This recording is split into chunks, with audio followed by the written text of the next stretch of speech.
Welcome to Moonlit Romance Library. Please follow for more stories. The day Aveline Ashwood's husband came home with a younger Luna, the entire North Hall smelled of roasted venison and betrayal. She knew something was wrong the moment the iron gates groaned open at noon, because Garrick Blackmere never returned early from border campaigns. Garrick liked his wars the way he liked his ale, long, loud, and preferably involving someone else's suffering. For him to cut a 3-month campaign down to 6 weeks meant one of two things.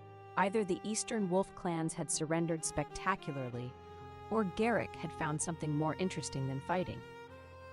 Aveline stood at the top of the stone staircase in Ashenmoor Keep, her hands dusted with flour because she had been in the kitchens again.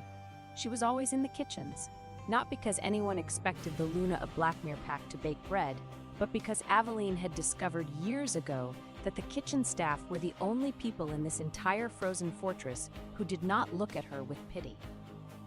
My lady. Berta, the head cook, appeared at her elbow, breathless. Berta was 63 years old, built like a wardrobe, and possessed the singular talent of being able to communicate catastrophic news through the angle of her eyebrows alone. Right now, both eyebrows were practically touching her hairline. He's brought someone. He always brings someone. Last time it was 47 prisoners of war and a stolen catapult. It's not a catapult. Is it bigger than a catapult? Berta's mouth pressed into a line so thin it nearly disappeared. It's younger than a catapult. Aveline set down the bread dough. She wiped her hands on her apron slowly, methodically, the way she did everything, not because she was calm, but because she had learned that if she moved slowly enough, people assumed she was in control. She walked to the narrow window that overlooked the main courtyard, and she looked down. Garrick Blackmere rode through the gates on his black warhorse, his dark hair wind-tangled, his jaw sharp enough to cut accusations, his silver-gray eyes catching the winter light in that way that had once made her heart stutter. He was, as always, devastatingly handsome. 6 feet and 4 inches of alpha wolf wrapped in black leather and the unshakable conviction that the world owed him something. Beside him, on a white mare with ribbons braided into its mane, rode a girl. She was perhaps 23, golden-haired, pink-cheeked, wrapped in white furs that looked brand new. She rode with the particular posture of someone who had been told she was precious approximately 400 times that morning. And on her left wrist, Aveline's wolf eyes could see it clearly from this distance, was a Luna binding mark, fresh, still faintly glowing with the amber light of a completed ceremony. "Ah," Aveline said. "My lady. That is a very nice horse she's riding." "My lady, he's bound her. The mark is—" "I can see the mark, Berta." Below, the household guard was assembling. The servants were gathering. Garrick dismounted with the easy grace of a man who expected applause for existing, and then he turned and lifted the golden-haired girl down from her horse with both hands on her waist, and she giggled. She giggled. Aveline had not giggled in approximately 4 years. She was 31 years old, and she had been Garrick's Luna since she was 22. And she had run this household through 2 border wars, a grain famine, a collapsed mine shaft, 3 outbreaks of river fever, and the time the East Tower caught fire because Garrick's beta had tried to roast a whole elk indoors. She had earned every single gray hair that she did not yet have but fully expected by next winter. And now there was a girl in her courtyard wearing her title. "Well," Aveline said, untying her apron and folding it neatly, "I suppose I should go down and introduce myself. It would be rude not to." "My lady, you don't have to." "Berta, if I don't go down there right now, I will have to go down there later, and later I will have had time to think about it, and if I think about it, I will be forced to acknowledge that my husband of 9 years has ridden home with a replacement wife like she's a new pair of boots, and I will feel something about that, and I don't feel like feeling something right now, so I'm going down." She went down. The great stone staircase of Ashenmoor Keep had 114 steps. Aveline had counted them during her first week as a new bride, giddy and in love and absolutely certain that Garrick Blackmere was the greatest man alive. She counted them again now. 114 steps between who she had been 5 minutes ago and who she was about to become. The courtyard was full by the time she reached the bottom. Garrick's warriors had dismounted. The household staff had formed their usual receiving line. And there, standing at the center of it all like a painting of a saint who had wandered into the wrong chapel, was the golden-haired girl, clinging to Garrick's arm. Garrick saw Aveline. She watched it happen, the flicker of something in his silver eyes. Not guilt, exactly. Garrick Blackmere did not do guilt. It was more like the brief inconvenience of remembering that you had left a candle burning in a room you no longer intended to use. Aveline. Garrick. This is Lenora. She is the daughter of Lord Voss of Goldenmere. How nice. What is she doing here? Lenora smiled. It was a sweet smile, practiced and perfect, the kind of smile that had probably been rehearsed in a mirror decorated with dried wildflowers. I'm so honored to finally meet you, Lady Ashwood. Garrick has told me so much about. What is she doing here, Garrick? The courtyard went quiet. Even the horses stopped shifting. Garrick straightened. He was taller than Aveline by nearly a foot, and he used that height now the way he always did. Not as a weapon exactly, but as a fact. A reminder that the world was built for men of his size, and everyone else was just borrowing space. Lenora is my mate, he said, my true mate. The bond awakened during the Eastern Campaign. I have already completed the Luna binding. There it was. Spoken in front of 50 people, the household guard, the kitchen staff, 2 stable boys, and a pigeon that had been sitting on the gate and was now regarding the whole scene with visible judgment. Your true mate, Aveline repeated. The pull was undeniable. I resisted for weeks, but... Weeks? You resisted for weeks. I know this is difficult. You resisted for weeks. She let the words sit there. We were married for 9 years, Garrick. 9 years. And you resisted this girl for weeks. I'm genuinely impressed by your restraint. Lenora's smile wavered. She looked up at Garrick with wide, uncertain eyes. You said she would understand. She will understand, Garrick said, and his jaw tightened in that way that meant he had already decided how this conversation was going to end and was merely waiting for reality to catch up. Aveline looked at him, really looked at him, at the face she had kissed 10,000 times, at the hands she had held through nightmares, at the man she had believed was her home. She did not cry. She had cried exactly once in her marriage, the night their first and only pregnancy had ended at 3 months, and she had bled alone in their bed because Garrick had been at a council meeting and no one had wanted to interrupt him. She had decided after that night that crying was a currency she could not afford to spend on people who would not value it. You're right, she said. I understand perfectly. Then she turned to Lenora and she smiled. It was not a kind smile.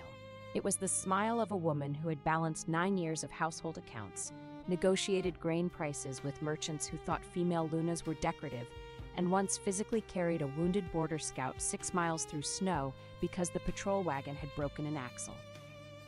Lady Lenora, welcome to Ashenmore Keep. I'll have the servants prepare a room for you. The East Tower is lovely this time of year.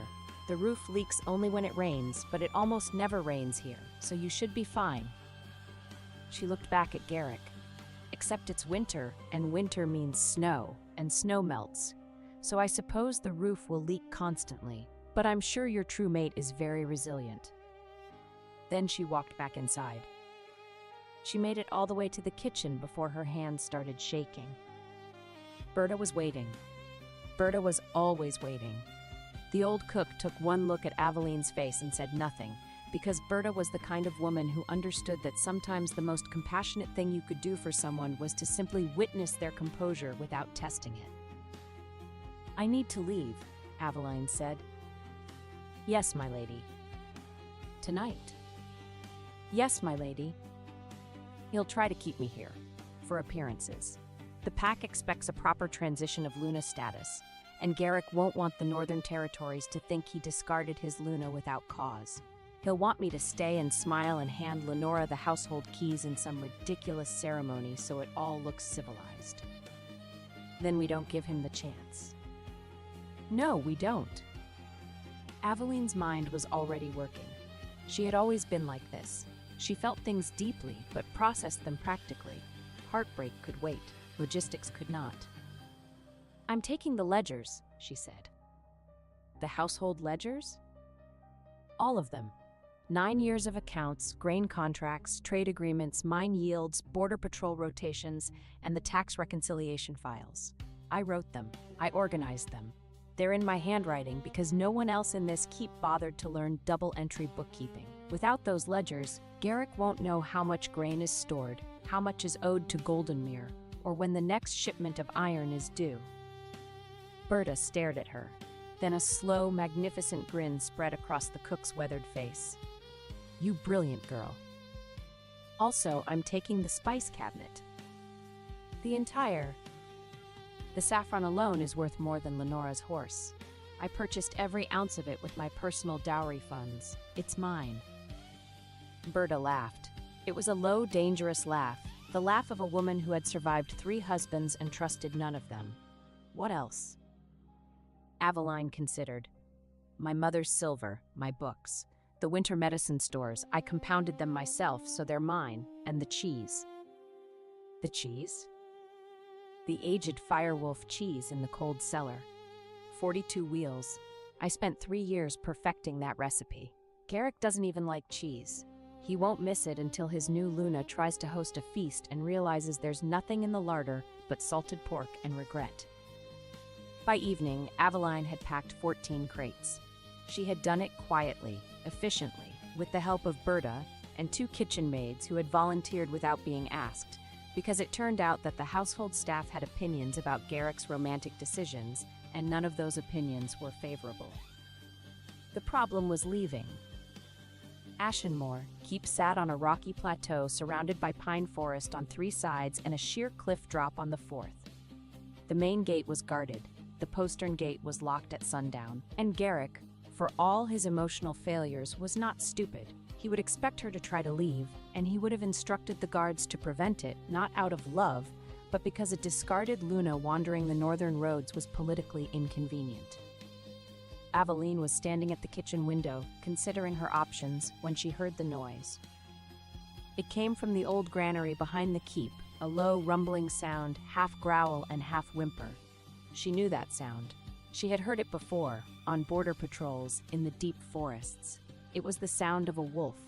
Not a shifter wolf, not a pack wolf, but a real wolf, a wild one. She should not have gone to investigate. She had 14 crates to move, a keep to escape, and a rapidly narrowing window of time before Garrick decided to summon her for whatever humiliating conversation he was surely planning. But the sound was wrong. It was pain-wrong, and Aveline had never been able to walk away from pain-wrong sounds, which was how she had ended up married to Garrick in the first place, because 9 years ago she had heard a wounded soldier howling in the rain and had gone to help him, and the wounded soldier had turned out to be the most handsome alpha she had ever seen, and he had looked at her like she was the only warm thing in a cold world, and she had loved him. She had loved him so much. She went to the granary. The wolf was silver, not gray, not pale. Silver, like moonlight, had been hammered into fur. It was enormous, easily twice the size of a natural wolf, with eyes that shone the pale blue of glacier ice. It was also very clearly injured. Its left hind leg was caught in an old iron trap, one of the cruel, spring-loaded things that Garrick's father had set decades ago, and no one had bothered to remove. The wolf snarled when it saw her. "I know," Aveline said. "I wouldn't trust me either. Everything in this keep has terrible judgment." She approached slowly. She had done this before, not with wolves this large, but with injured animals in the forest. The key was to make yourself boring, unthreatening, the kind of creature that clearly did not have the ambition to be a predator. "I'm going to look at that trap," she said, keeping her voice level. "And then I'm going to open it, and then you're going to not bite my hand off because I need my hands. I have 14 crates of cheese and spices to load onto a cart tonight, and it's really hard to drive a cart with stumps." The wolf watched her. Its ice blue eyes tracked her every movement with an intelligence that was not entirely animal. Aveline knelt beside the trap. It was rusted, but still brutally functional. The iron jaws had bitten deep enough to draw blood, but not deep enough to break bone. She studied the mechanism. She knew these traps. She had spent her first year as Luna systematically disarming them across Blackmere territory because she thought they were barbaric, and Garrick had let her because it had not seemed important enough to argue about. "This is going to hurt," she told the wolf. "I'm sorry." She pressed the release lever with both hands. The jaws opened. The wolf yelped, a sound that was far too dignified to be called a yelp, but there was no other word for it, and yanked its leg free. Then it just sat there, looking at her. "You're welcome," Aveline said. "Now please go away. I have a dramatic escape to execute, and I don't have time for a wildlife encounter." The wolf did not go away. It licked its injured paw, then stood, testing its weight. It limped, but it walked. It looked at Aveline with those impossible glacier eyes, and then it looked at the keep, and then it looked back at Aveline. Then it lay down across the granary doorway. "You're not helping." It yawned. Its teeth were very large. "Fine, guard the door. That's useful. I'm going to go be publicly humiliated now, and then I'm going to steal my own cheese and leave. If anyone asks, you didn't see me." She left the wolf in the granary. She had larger problems. The summons came at dusk. A servant, not one of the loyal kitchen staff, but one of Garrick's personal attendants, a thin man named Harwick, who had the personality of a damp sock, knocked on Aveline's chamber door and informed her that the Alpha required her presence in the Great Hall. "Required," Aveline repeated. "His word, my lady." Of course it was. She dressed carefully. Not in the plain wool she usually wore for kitchen work, but in the one fine gown she owned, deep midnight blue with silver thread at the cuffs, the gown she had sewn herself for last winter's solstice feast. She braided her dark auburn hair and pinned it with her mother's silver combs. She did not do this for Garrick. She did it for herself, because she understood that in the next hour her dignity was going to be tested. And dignity was easier to maintain when you felt like you looked like someone who deserved it. The Great Hall of Ashenmore Keep was a massive stone room with a vaulted ceiling supported by pillars carved to look like wolves standing on their hind legs. Garrick sat in the Alpha's chair on the raised dais at the far end, and Lenora sat beside him in a smaller chair that had been hastily draped with white silk. That chair had been Aveline's. She had sat in it for 9 years. She walked the length of the hall. Every step echoed. The pack was assembled, warriors, elders, household staff. They watched her with expressions ranging from sympathy to discomfort to the specific blank-faced neutrality of people who knew something was wrong, but were not personally willing to do anything about it. "Aveline," Garrick said, and he had the decency to look uncomfortable, though whether that was actual guilt or just the social inconvenience of explaining to a room full of people why he had replaced a perfectly functional wife, she could not tell. "Please sit." There was no chair for her. "Where?" she asked. The silence was surgical. Garrick's beta, a barrel-shaped man named Griff, who had the emotional intelligence of a fence post but at least the honesty of one, shifted his weight and muttered something that might have been a curse. "A chair," Garrick snapped at a servant. "Bring a chair." They brought a chair, a small wooden one, the kind used by scribes, and they set it below the dais, not on the platform. Below it. Below Garrick. Below Lenora. Aveline looked at the chair. She looked at Garrick. She did not sit. "You have something to say to me," she said. "Say it standing." A low male voice came from the Western delegation near the rear doors. "Then standing is the only honest position left in this hall." Aveline turned. 12 riders in silver-edged cloaks stood beneath the carved wolf pillars, road dust still whitening their boots. At their center was a black-haired man in a closed black coat, taller than Garrick and unnervingly still. He wore no crown and no pack crest, only a narrow silver clasp shaped like a wolf fang. He had arrived at noon as a Western road envoy, and until that moment he had said nothing. Garrick's expression hardened. "This is a private pack matter." You summoned the full household, 2 visiting lords and foreign witnesses, the stranger replied. His pale eyes moved once to the scribe's stool below the dais, then returned to Aveline. It stopped being private when you removed your Luna's chair. He did not step in front of her. He did not offer to speak for her. He merely stayed where she could see him, a silent witness whose attention held no pity. For the first time that evening, Aveline felt observed without feeling diminished. Garrick's jaw worked. She knew that look. It was the look he got when reality was not performing according to his expectations. The bond between Lenora and me is a true mate bond, he said. It cannot be denied. Pack law recognizes. I know what Pack law recognizes, Garrick. I rewrote half of it. That a true mate bond supersedes a ceremonial marriage. When confirmed by the Pack Elder Council, witnessed by 3 neutral alphas, and recorded in the Sovereignty Ledger, which I also maintain, none of which has happened. Garrick's eyes narrowed. It will happen. Then let it happen properly. But you didn't call me here to discuss procedure, did you? Lenora leaned forward.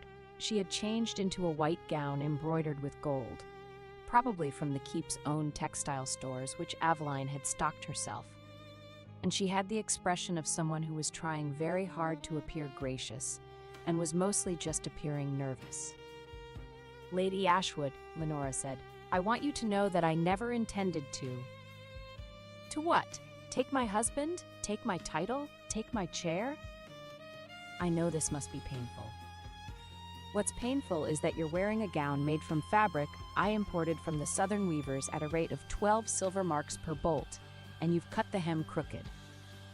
Lenora looked down at her hem. It was in fact crooked. Aveline turned back to Garrick. What are your terms? You'll be given quarters in the East Tower. The tower with the leaking roof. And you'll retain the courtesy title of Lady Ashwood. How generous, a leaking tower and a fake name. And you'll participate in the formal transition ceremony, where you'll transfer the Luna Seal to Lenora in front of the Pack. The Luna Seal. It was a medallion of dark iron, stamped with the Blackmere wolf, worn by every Luna of the Pack for generations. Aveline had worn it for 9 years. She reached up and touched it now, feeling the cool metal against her collarbone. You want me to hand my seal to this girl, in public, and smile. I want you to do it with grace, Aveline. You've always had grace. Grace, she repeated. You want me to have grace. She looked at him, at this man she had loved since she was 22, this man whose nightmares she had soothed, whose wounds she had stitched, whose household she had held together with nothing but stubbornness and double-entry bookkeeping. She looked at the silver in his eyes and remembered when those eyes had looked at her like she was the only thing worth seeing. All right, she said. When is the ceremony? 3 days. 3 days. Fine. She paused. But Garrick? Yes. You should know that I've taken the household ledgers. The room shifted.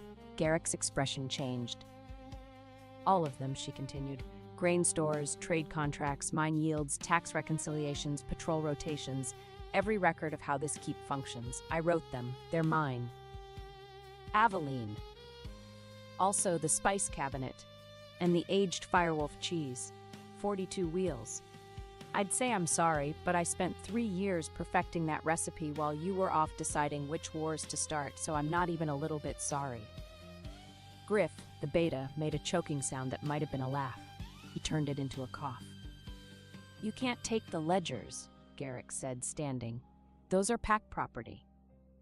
They're written in my personal cipher. Nobody else can read them, which means they're either my property or they're very expensive kindling. Your choice. Lenora looked between them with the expression of someone who had just realized that the fairy tale she had walked into had footnotes she had not read. I'll give you the ledger cipher key, Aveline said. When I am released from this marriage with my full dowry restored, my mother's silver returned, and a formal letter of good standing signed by you and witnessed by 3 neutral alphas. Until then, I hope Lenora is good at arithmetic, because winter tax season starts in 6 weeks, and the northern mines will want their yield reports. She turned and walked out of the great hall. Behind her, she heard Garrick say, "Aveline," and she did not stop. She did not stop until she reached the granary, where the silver wolf was still lying across the doorway, and then she sat down on an overturned bucket, and she pressed her hands over her face, and she breathed. The wolf lifted its head and watched her. "Don't look at me like that," she said, her voice cracking exactly once. "I'm fine." The wolf stood. It limped over to her on its injured paw and pressed its enormous silver head against her knee. Its fur was surprisingly warm. It smelled like pine sap and cold stone, and something else, something sharp and electric, like the air before a lightning strike. She put her hand on the wolf's head. She did not cry. But she sat there for a long time, with her hand on a wild animal's silver fur, and she breathed, and she planned. 3 days, Garrick had said. She would be gone in one. The escape happened at the third bell past midnight. Berta had arranged a cart. Not one of the fine ones from the keep's carriage house, but a sturdy farm cart from the village below, driven by Berta's nephew Tam, a lanky 19-year-old with perpetually startled hair and the useful quality of asking no questions about anything ever. "Where are we going?" Tam asked. "South," Aveline said. "How far south?" "Far enough that Garrick Blackmere's name is a boring fact and not a present danger." "That's very far south." "Then I hope this horse is well rested." They loaded the crates in silence.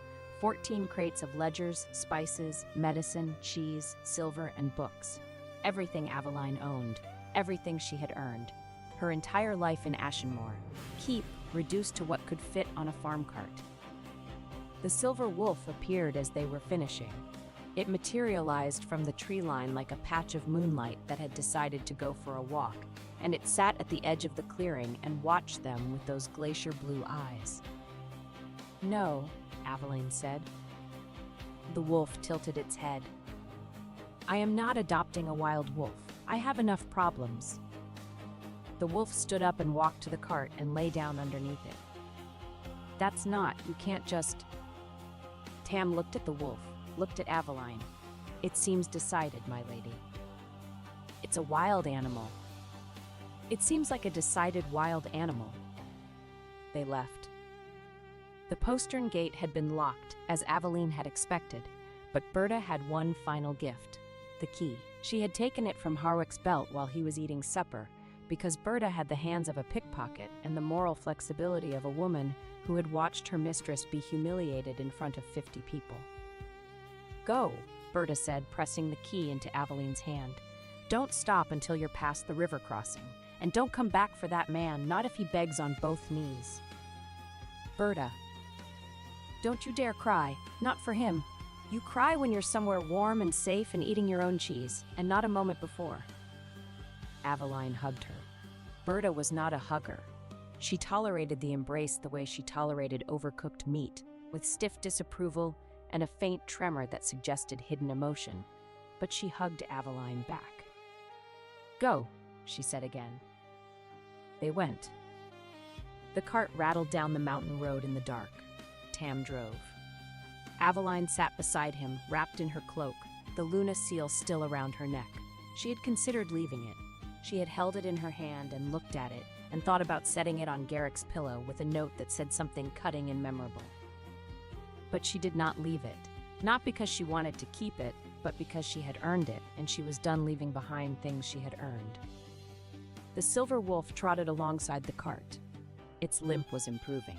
In the moonlight, its fur shone like liquid metal, and its glacier eyes caught every shadow, every movement, every rustle in the dark pines. It moved with the particular alertness of an animal that was not following, it was escorting.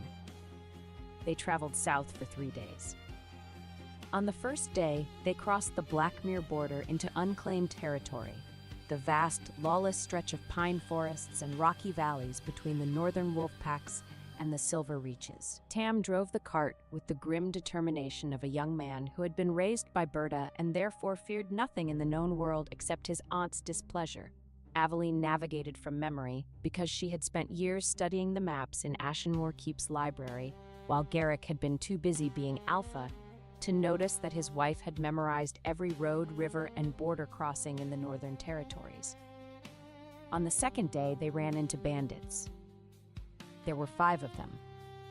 They emerged from the trees at a narrow point in the road where the pines pressed close and the cart could not turn around. They were the usual sort, rough, unwashed, armed with short swords, and the misplaced confidence of men who had never met a woman who could lift a grain sack over her head with one arm.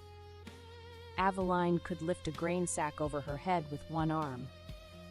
"Off the cart," the lead bandit said. He was missing 2 teeth and most of his charm. "Leave the cargo." Aveline looked at him. She looked at the cart full of her possessions. She looked at the wheel of Firewolf cheese that was sitting on top of the nearest crate, aged to perfection, worth approximately 40 silver marks at market. "No," she said. The bandit blinked. "That wasn't a request." "I know. My answer is still no." The silver wolf, which had been trotting ahead of the cart, came back. It walked out of the trees with the silent, deliberate gait of a predator that had been politely waiting for an excuse. It was enormous in the daylight, shoulder height to a man's chest, teeth like ivory daggers, glacier eyes fixed on the lead bandit with the focused intensity of a creature that had already done the math and decided that 5 against 1 was unfair, but only for the 5. The bandits looked at the wolf. The wolf looked at the bandits. The lead bandit looked at Aveline. "Is that yours?" "I really couldn't say. It followed me home. I think it likes cheese." The wolf growled. It was not a dramatic growl. It was a low, continuous rumble like a mountain clearing its throat before an avalanche. The sound vibrated in the bones. The bandits left. They did not run, they were too proud for that, but they walked very quickly in the opposite direction, which was essentially the same thing with better posture. Tam exhaled. "My lady, your wolf just scared off 5 armed men." "It's not my wolf." The wolf walked back to the cart and lay down underneath it again. "It seems like your wolf."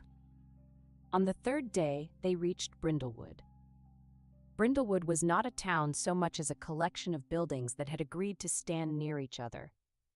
A trading post, a blacksmith, a tavern called the Crooked Antler, and a scattering of stone cottages clinging to the hillside like determined barnacles.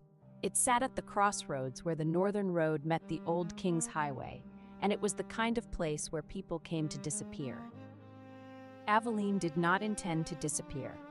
She intended to regroup, resupply, and formulate a plan that extended beyond go south. But first, she needed information, and information lived in taverns. The Crooked Antler was warm, dim, and smelled of wood smoke and spilled ale. The proprietress was a tall, sharp-faced woman named Marin, who had the look of someone who had seen everything and was disappointed by most of it. "Looking for a room?" Marin asked, wiping down the bar with a cloth that had probably been white sometime during the previous century. "Looking for news," Aveline said. "What's happening in the territories? Any major pack movements?" Marin studied her. Aveline was still wearing her midnight blue gown, travel-stained now, and her mother's silver combs, and the Luna seal around her neck. She did not look like a refugee. She looked like a Luna who had decided to go for a very long walk. "You're from Blackmere," Marin said.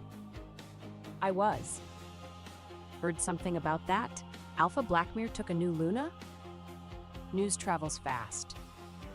Merchants talk, especially when they're drunk." Marin leaned on the bar.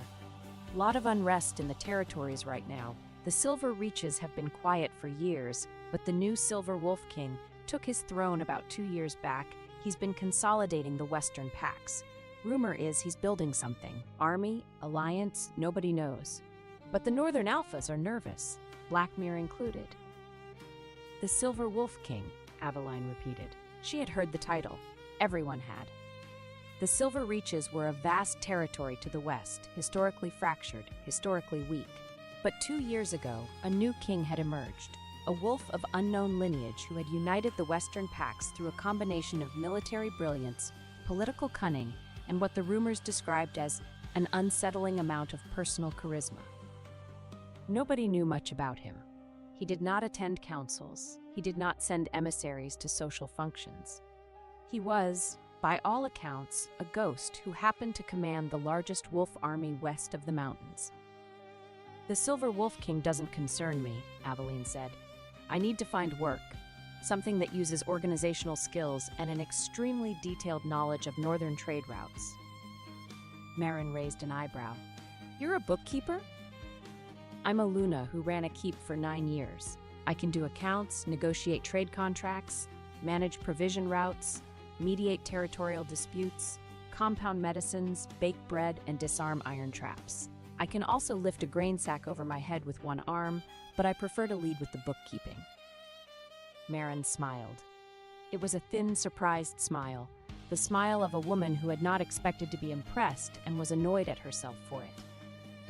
"There's a position," she said. "Not here, north of here, actually. The border garrison at Thornwall, it's a neutral outpost, sits right on the line between unclaimed territory and the Silver Reaches. They need a quartermaster. The last one embezzled the supply funds and ran off with a traveling bard." A quartermaster position at a border garrison. It's not glamorous, but it's legitimate work, and the garrison commander doesn't care about pack politics. They just need someone who can count barrels and not steal from them. Aveline considered. A border garrison was not where she had imagined ending up, but it was work. It was far from Ashenmoor, and it was the kind of position where her skills would actually be valued rather than taken for granted. "I'll take it," she said. "You haven't even asked about the pay. Does it come with quarters that don't have a leaking roof?" "Stone cottage, dry, comes with a fireplace." "Then I'll take it." She left Brindlewood the next morning with Tam, the cart, and the Silver Wolf. Hayes had spent the night beneath the tavern eaves, waking at every wagon wheel an unfamiliar scent. At sunrise it rose, shook frost from its coat, and followed the cart without invitation. The road to Thornwall wound through increasingly wild terrain. The pines grew taller, the valleys grew deeper. The air tasted of snow and granite, and the particular silence that came from being very far away from anyone who might help you. It was on this road that Aveline met the black-haired Western witness from Ashenmoor again. He stepped from the pines alone this time, without the 12 silver-cloaked riders who had stood behind him in the Great Hall. Aveline recognized the disciplined stillness before she recognized his face. Men did not walk alone in the borderlands unless they were foolish or dangerous, and nothing about him suggested foolishness. His pale eyes took in the farm cart, the travel-stained gown, the 14 crates, and the Silver Wolf pacing beside her horse. "You left before dawn," he said. "You watched my husband remove my chair and said almost nothing. You did not need a stranger to win the argument for you." His gaze stayed level with hers. "You needed someone powerful enough to remember exactly what they did after everyone else decided it was more convenient to forget." The answer should have irritated her. Instead, it settled somewhere uncomfortably close to relief. Then he glanced at the horse and his expression sharpened. Aveline blinked. He was beautiful, not handsome in the way Garrick was handsome, sharp and aggressive and designed to impress. This man was beautiful the way a storm was beautiful, the way a blade was beautiful, the way something dangerous was beautiful, precisely because it did not care whether you found it beautiful or not. His eyes were pale gray, almost silver, set in a face with cheekbones that could have been carved by a sculptor who was showing off. He wore dark leather and fur, practical, well-made, but not ornamental. No insignia, no pack markings, nothing to identify him. He stopped in the middle of the road and looked at the cart. Then he looked at Aveline. Then he looked at the Silver Wolf, which had been trotting beside the cart and was now standing very still, its glacier eyes fixed on the stranger with an expression that Aveline could not read. The wolf did not growl. It did not snarl. It did not flatten its ears or bare its teeth. It simply stood there and looked at the man, and the man looked back at it, and something passed between them that Aveline did not understand. Then the man looked at her again. "Your horse is about to throw a shoe," he said. His voice was low and quiet, the kind of voice that did not need volume because it had weight. the kind of voice that entered a room and made other voices seem optional. Aveline looked at the horse.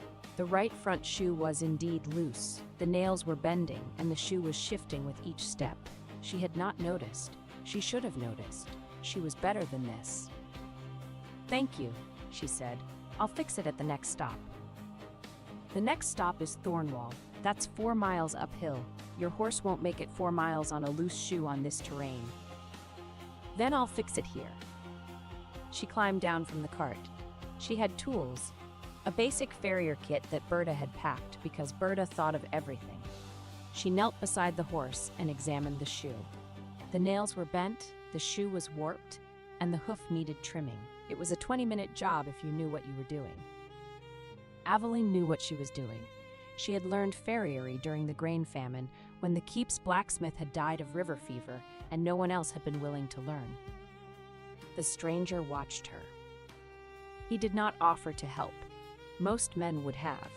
Most men would have shouldered in and taken the tools from her hands and done the job themselves because most men assumed that a woman kneeling beside a horse was a woman who needed rescuing.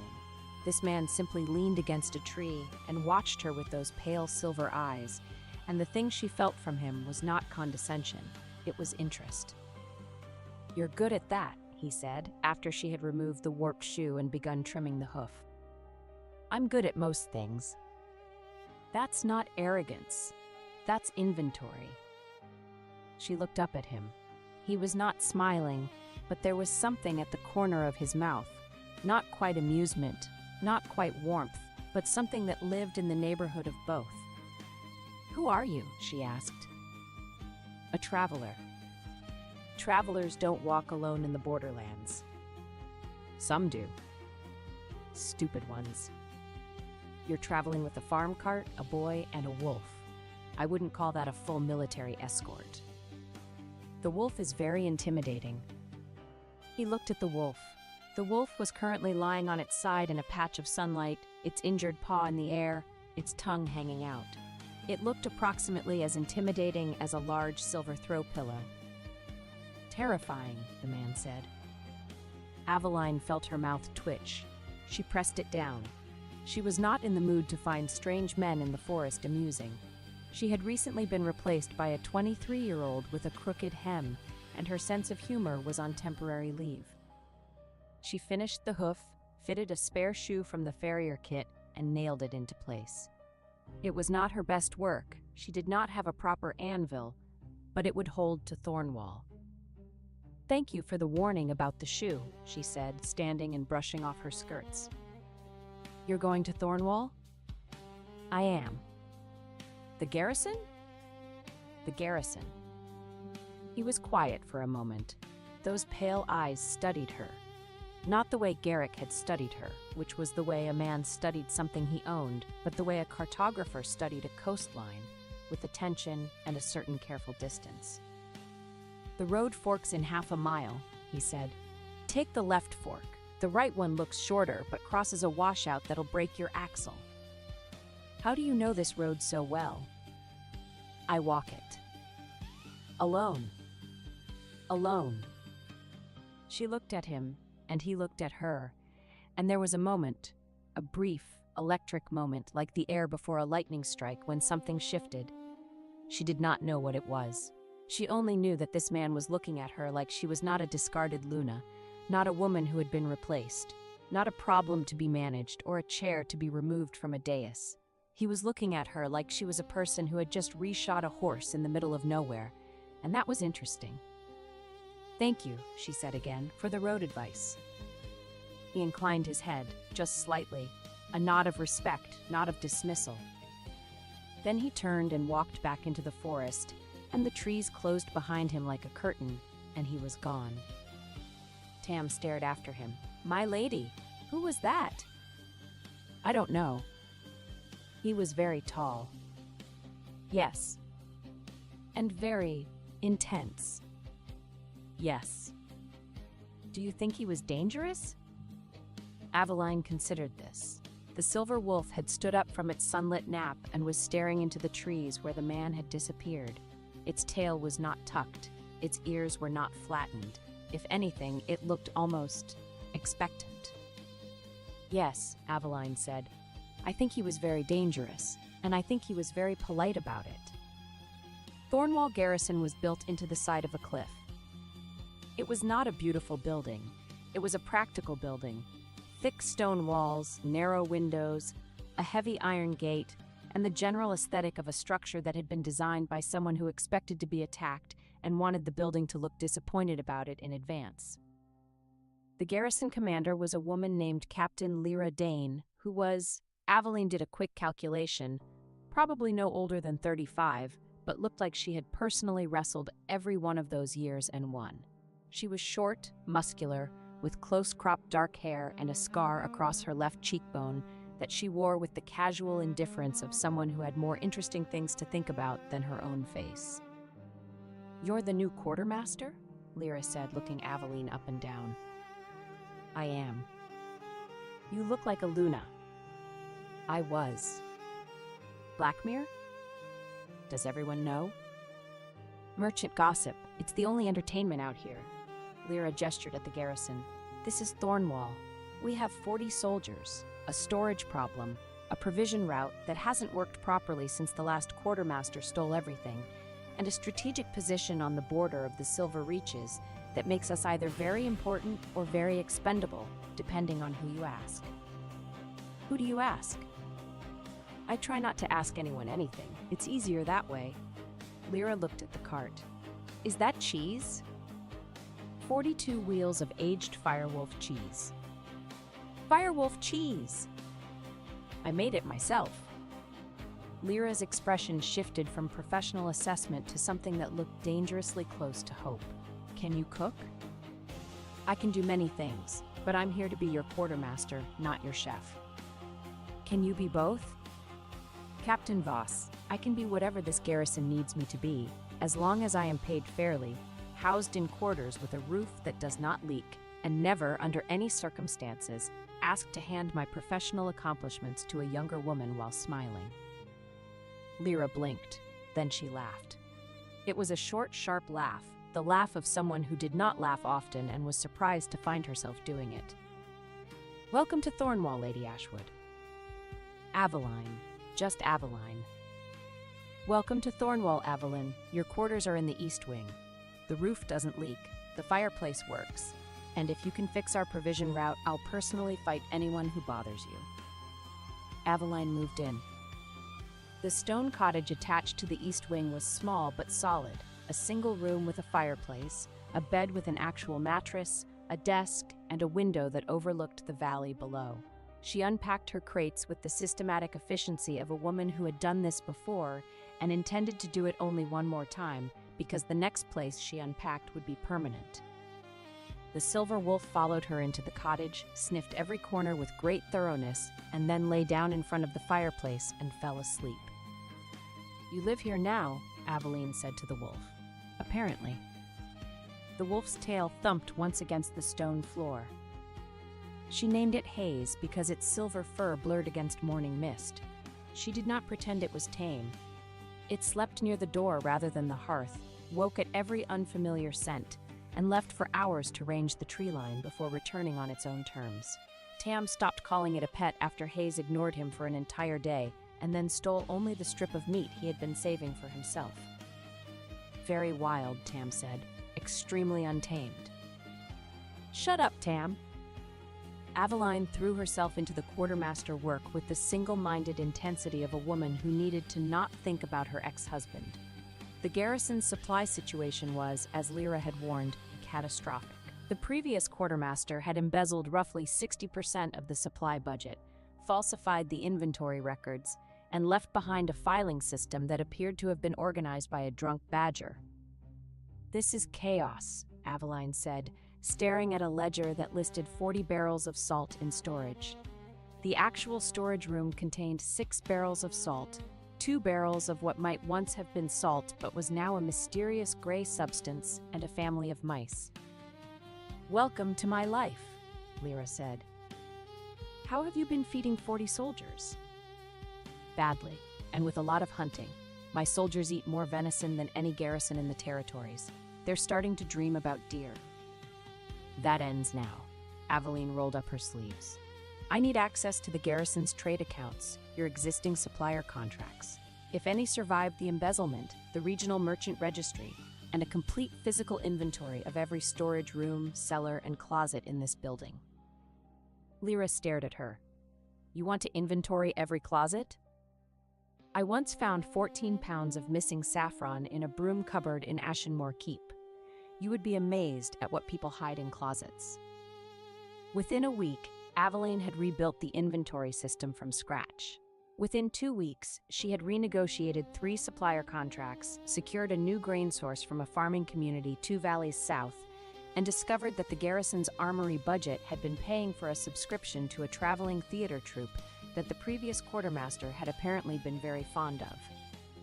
A theater troupe, Lyra said flatly. The Wandering Wolves. They perform romantic ballads and dramatic reenactments of famous pack battles. Your former quartermaster was paying them 12 silver marks a month to perform private shows. Private shows. In the supply cellar, which explains why the cellar always smelled like stage makeup. Lyra pressed her hands over her face. I am going to find that man, and I am going to make him eat every script. The garrison soldiers, who had been surviving on venison and suspicion, responded to Aveline's arrival with the cautious optimism of people who had been disappointed before, but were willing to try hope one more time. She reorganized the kitchen. She fixed the bread oven, which had a cracked firebox that no one had bothered to repair because no one had bothered to bake bread. She introduced the Firewolf cheese, which caused a minor sensation. The soldiers had never tasted anything like it, and one of them, a young woman named Petra, who was built like a siege engine and had the most infectious laugh in the garrison, actually cried. This is the best thing I've ever eaten, Petra said, tears streaming down her face. It's cheese, Aveline said. It's the best cheese. It's cheese that understands me. Petra became Aveline's first real friend at Thornwall. She was 24, the daughter of a blacksmith from the Eastern Valleys, and she had joined the garrison because, in her words, I wanted to hit things professionally, and the garrison was hiring. She was loud, warm, fearless, and possessed of a laugh that could be heard 3 rooms away and made everyone in those 3 rooms feel better about their lives. The other person who attached herself to Aveline was Nessa, the garrison's healer, a quiet, precise woman of about 40 with steady hands, gray-streaked dark hair, and the particular calm of someone who had seen a lot of blood and had decided to respond to it with competence rather than panic. Nessa did not talk much, but when she did, every word counted, and she had a dry, understated humor that surfaced at unexpected moments like a fish in a still pond. Your wolf is in my herb garden again, Nessa said one morning, appearing at Aveline's door with the expression of a woman who was trying to be annoyed and failing. It's not my wolf. It ate my chamomile. Wolves don't eat chamomile. This one does. It also dug up my valerian root and rolled in it. My entire herb garden smells like a wolf who is having a very relaxing day. Hayes adjusted to the garrison without becoming a house animal. It slept where it could see both the door and the window, followed Aveline only when strangers entered, and patrolled the outer wall at dusk. Once it dug through Nessa's chamomile bed while tracking a vole and rolled in the crushed leaves afterward, smelling so strongly of herbs that even the sentries kept sneezing. Its protection was instinctive rather than obedient. It placed itself between Aveline and danger, but it did not wait for commands. 3 weeks after Aveline arrived at Thornwall, the stranger from the forest appeared again.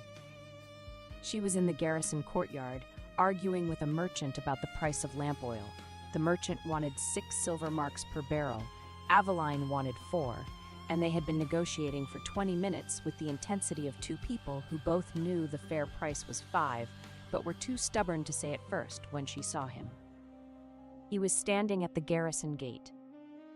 Just standing there, leaning against the stone wall with his arms crossed, watching her negotiate with an expression that was carefully, deliberately blank except for his eyes, which were not blank at all. Those pale silver eyes were watching her with a focus that made the hair on the back of her neck stand up. He was dressed differently than before, still dark leather and fur, but cleaner, more deliberate, as if he had actually considered what to wear before leaving the house, which struck Aveline as unusual for a man who claimed to be a wandering traveler. 5 marks, the merchant said. 4.5. 5. 4.5, and I'll buy your entire stock of tallow candles at market rate. The merchant considered. Done. Aveline shook his hand, signed the purchase order, and turned to find the stranger standing approximately 6 feet behind her. He had moved from the gate to the courtyard without making a sound, which was either impressive or alarming and was probably both. "You're good at that," he said. "You said that last time, about the horseshoe." "It was true last time. It's true now." "Is there something I can help you with, traveler?" "I'm passing through. Thornwall is on my route." "Your route to where?" "Various places." "That's not an answer." "It's the answer I have." Up close, in daylight, he was even more striking than she remembered. The angles of his face were sharp but not harsh. Strong jaw, straight nose, those impossible cheekbones.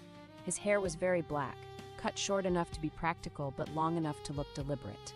And his eyes, pale gray, almost silver, almost the same color as Hayes's fur, which was a coincidence that Aveline noted and filed away. "You found Thornwall, then," he said. "The left fork." "The left fork. My axle survived. Thank you." "Your wolf seems to like it here."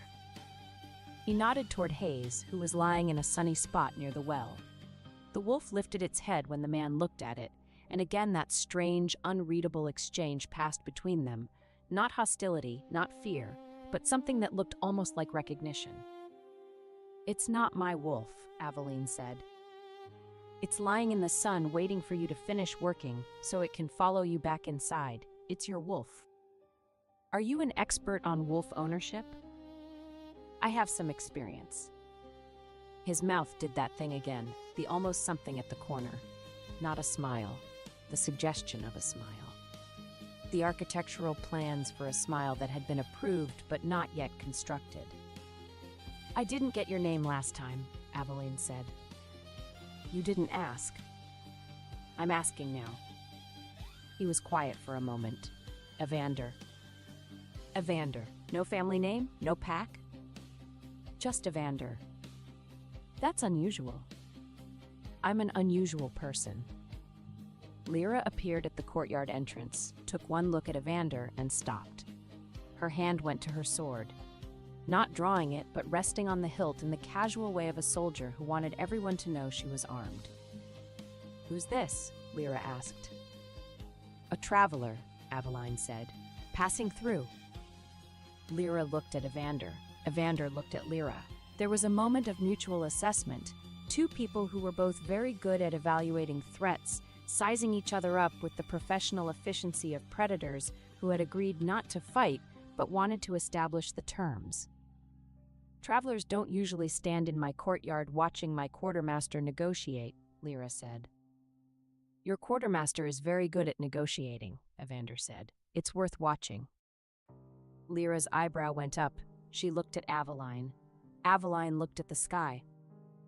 "You can stay one night," Lyra said. "There's a room in the guest wing. Meals are at the bell. Don't touch anything you're not supposed to touch." "I wouldn't dream of it," Evander said, and for the first time his mouth actually curved into something that was undeniably, technically, a smile. It was a very small smile. It lasted approximately 2 seconds. And it was, Aveline thought with great annoyance, extremely effective. He stayed one night. He ate dinner in the mess hall with the soldiers, and he said very little, and he watched everything. And when Petra tried to engage him in a drinking contest, because Petra tried to engage everyone in a drinking contest, he declined politely and said, "I don't drink with people who can clearly outdrink me." Petra beamed. "I like him," she told Aveline. "You like everyone." "I like him specifically. He's got good eyes." "He's got eyes. I don't know that they're good." "They're good. Trust me. That man looks at you like you're the answer to a question he's been asking his whole life." "Petra." I'm just saying. Please stop just saying. In the morning, Evander was gone. He had left before dawn, the guest room neatly arranged, the bed made with military precision. The only evidence he had been there at all was a small bundle left on the windowsill of Aveline's cottage. A bunch of dried wildflowers, the kind that grew only in the deep forests of the borderlands, tied with a strip of dark leather. There was no note. Aveline stared at the flowers for a very long time. Then she put them in a cup of water on her desk and went back to work, because she was a practical woman and she did not have time to develop feelings about mysterious strangers who left wildflowers on windowsills. She had provision routes to manage and a garrison to feed and 42 wheels of cheese to distribute before spring. Hayes sniffed the flowers and wagged its tail. "Don't start," Aveline told the wolf. Evander came back. He came back a week later, then 5 days after that, then 4 days, then 3. Each time he appeared at the garrison gate like a man who happened to be passing through, and each time he stayed one night, and each time he watched Aveline with those pale silver eyes that saw everything and revealed nothing, and each time he left dried wildflowers on her windowsill. The second time, he helped her repair a broken supply cart. He worked beside her in easy silence, his hands steady and precise. And when she struggled with a stubborn bolt, he did not take the wrench from her. He simply braced the axle so she could get better leverage. And when the bolt finally gave way, he said, "That bolt didn't stand a chance," and she laughed before she could stop herself. The third time, he arrived during a rainstorm. The garrison was battened down, the soldiers huddled in the mess hall, and Evander appeared at the gate soaking wet with the calm demeanor of a man who had been rained on before and had decided it was not worth having an opinion about. Aveline gave him a blanket. He wrapped it around his shoulders and sat in her cottage while she made tea, and Hayes lay between them and sighed with the deep contentment of a wolf who was exactly where it wanted to be. "You're settling in," Evander said, looking around the cottage. She had made it hers, the desk covered in orderly ledgers, the shelf of medicine jars, the silver combs on the mantel, a wheel of Firewolf cheese aging on a rack in the corner. "I'm working," she corrected. "There's a difference?" "For me, there isn't. Work is the only thing I've ever had that no one could take away from me." She paused. She had not meant to say that. It had come out before she could stop it, the way truth sometimes did when you were warm and dry and sitting near someone whose silence felt safe. Evander looked at her. The firelight caught his face, softening those sharp angles, making his pale eyes look almost warm. "Someone tried to take everything from you," he said. "It was not a question. My husband replaced me with a younger woman and expected me to hand over my title with a smile. I took the cheese and the ledgers instead." "You took the ledgers?" "All of them, written in my personal cipher. Without them, he can't run the keep. He doesn't know how much grain is stored, what the trade contracts say, or when the taxes are due. I imagine it's very inconvenient for him." Evander stared at her, and then he did something Aveline had not seen him do before. He laughed. Not a small laugh, not a polite laugh. A real laugh, low and warm and startled out of him like a bird flushed from cover. It changed his entire face. It made him look younger, more open, almost vulnerable. "You stole his ledgers," he said. "You held his entire keep hostage with bookkeeping. And 42 wheels of cheese. And 42 wheels of cheese." He was still laughing, quietly now, shaking his head. "You are not what I expected." "What did you expect?" He looked at her. The laughter had faded, but something remained, something warm and careful and very, very focused. "I didn't expect anything," he said. "That's the problem. I walked into that forest 3 weeks ago expecting nothing, and I found you fixing a horseshoe in the middle of nowhere with flower dust still on your sleeve, and I haven't been able to stop coming back." The air between them changed. Aveline felt it, a shift, a tightening, like the atmosphere before a storm. She was suddenly very aware of how close he was sitting, and how the firelight played across his hands, and how his voice had dropped to something quiet and private that felt like it was meant only for this room. "Evander." "I know," he said. "You're not ready. You've just had your world broken, and you're rebuilding, and the last thing you need is another man who thinks he knows what you want." He paused. "But I want you to know that I see you. Not what you were to him, not what you lost. You, the woman who stole her own cheese and ran." She could not speak. There was something lodged in her throat, not tears, not words, but something larger than both. Something that felt like being seen for the first time in 9 years. "I'm going to leave flowers on your windowsill again," he said, "and I'm going to come back, and I'm going to keep coming back, and you don't have to do anything about that. You don't have to feel anything about that, but I wanted you to know." He stood. He left the blanket folded neatly on the chair. He walked to the door. "Evander." He turned. "The flowers," she said. "I like the blue ones." Something moved in his eyes, something fierce and soft and barely controlled. He nodded, once, and then he left. The next time he came, the flowers on her windowsill were all blue. The news from Ashenmore arrived 6 weeks after Aveline's escape, carried by a merchant who had the look of a man who knew his gossip was valuable and intended to extract maximum ale in exchange for it. "Blackmere's a mess," the merchant announced to the Crooked Antler in Brindlewood, where Aveline happened to be purchasing supplies. "The new Luna can't manage the household. Grain stores are wrong, trade contracts are lapsing, the winter taxes are late, and the northern miners are threatening to withhold iron shipments because nobody can find the yield agreements." "How terrible," Aveline said, signing a purchase order for 60 pounds of salt. "The Alpha's furious. He's been tearing the keep apart looking for the old ledgers. Apparently they're written in some kind of code nobody can crack. A cipher. It's called a cipher.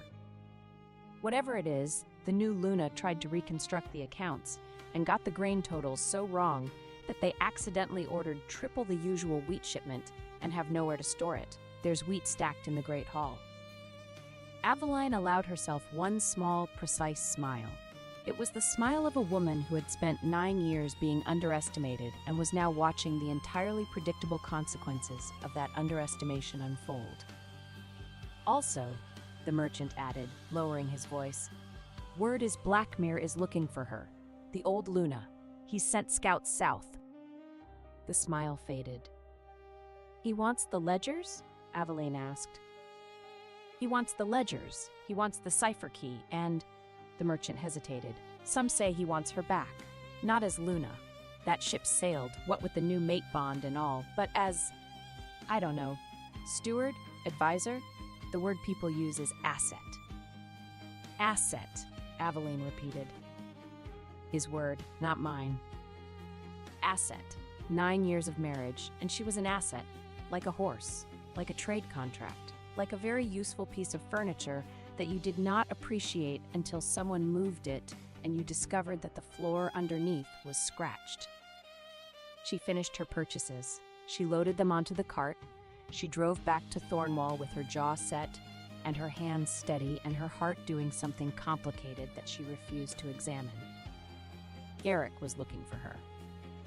Garrick wanted his ledgers back. Garrick wanted his asset back. She was not going back. The first time Evander touched her, really touched her, not a brush of hands while passing tools, not the accidental contact of fingers around a teacup, was during the raid. It happened at night. Avalon woke to the sound of howling, not wolf howling, but the organized, tactical howling of a pack assault. Someone was attacking Thornwall. She was out of bed and dressed in 45 seconds. She had learned to dress quickly during border emergencies at Ashenmore. Muscle memory from years of being the person who managed crises while Garrick managed glory. She grabbed her boots, her cloak, and the heavy iron poker from the fireplace. Because she did not have a sword, but she had arms that could lift grain sacks, and a poker was essentially a very angry stick. The courtyard was chaos. Soldiers were scrambling. Lyra was shouting orders with the controlled fury of a commander who had been dragged out of sleep and intended to make someone pay for it. And at the gate, dark shapes were pouring through. Wolves, shifted wolves, at least 20 of them, fast and organized and utterly silent, except for that coordinated howling. "Raiders!" Lyra shouted. "Northern Rogue Pack! Form up! They were not Blackmere wolves. Aveline could tell immediately. These were smaller, rangy, with the desperate look of a pack that had been pushed out of its territory and was attacking border garrisons for supplies. They were not there for conquest. They were there for the storerooms. The storerooms that Aveline had spent 6 weeks rebuilding. "Oh, absolutely not," she said. She ran for the supply building, not to hide, to protect. Those supplies represented 45 trade negotiations, 16 supplier contracts, 11 purchase orders, and one extremely contentious argument about lamp oil. She was not losing them to raiders. She got there ahead of the wolves. She slammed the door shut, braced it with a crossbeam, and positioned herself behind a stack of grain barrels with the iron poker raised, and she waited. 2 raiders hit the door, then 3. The crossbeam held, but the door was old and the wood was groaning. And then Evander was there. He appeared beside her. She did not see him arrive, did not hear him. He was simply suddenly there, as if the shadows had decided to take a specific and extremely competent shape. He had a sword, not a garrison sword, not a standard issue blade, a beautiful, lethal weapon with a silver pommel shaped like a wolf's head, the kind of sword that was made for one person and one person only. "Stay behind me," he said. "I have a poker." "I can see that. Stay behind me anyway." The door broke. 2 wolves came through, huge, snarling, teeth bared. Evander moved. He moved like water, like wind, like something that had been born fighting and had never found a reason to stop. The sword flashed silver in the dark, and the first wolf yelped and scrambled backward, a shallow cut across its shoulder. Not lethal, not cruel, just precise enough to say, "I can kill you, but I am choosing not to." The second wolf lunged, and Evander caught it by the scruff and threw a full-grown, shifted wolf, back through the door with one arm. One arm. Aveline stood there with her poker and thought, very clearly, "Oh." A third wolf came through a window. It landed on a stack of crates behind Aveline, and she did not think, she just swung. The poker connected with the wolf's shoulder, with a crack that she felt in her bones, and the wolf yelped and tumbled off the crates and scrambled for the broken window, and Aveline stood there breathing hard with the poker raised and iron in her blood. Evander looked at her. In the dark, his pale eyes were almost luminous, and there was something in his expression that she had never seen on a man's face before. Not surprise, not admiration, but something deeper, something that looked like recognition. Like he had been looking for something and had just found it. "You hit a shifted wolf with a fireplace poker," he said. "It was on my grain." "Your grain." "I negotiated that grain shipment for 3 days.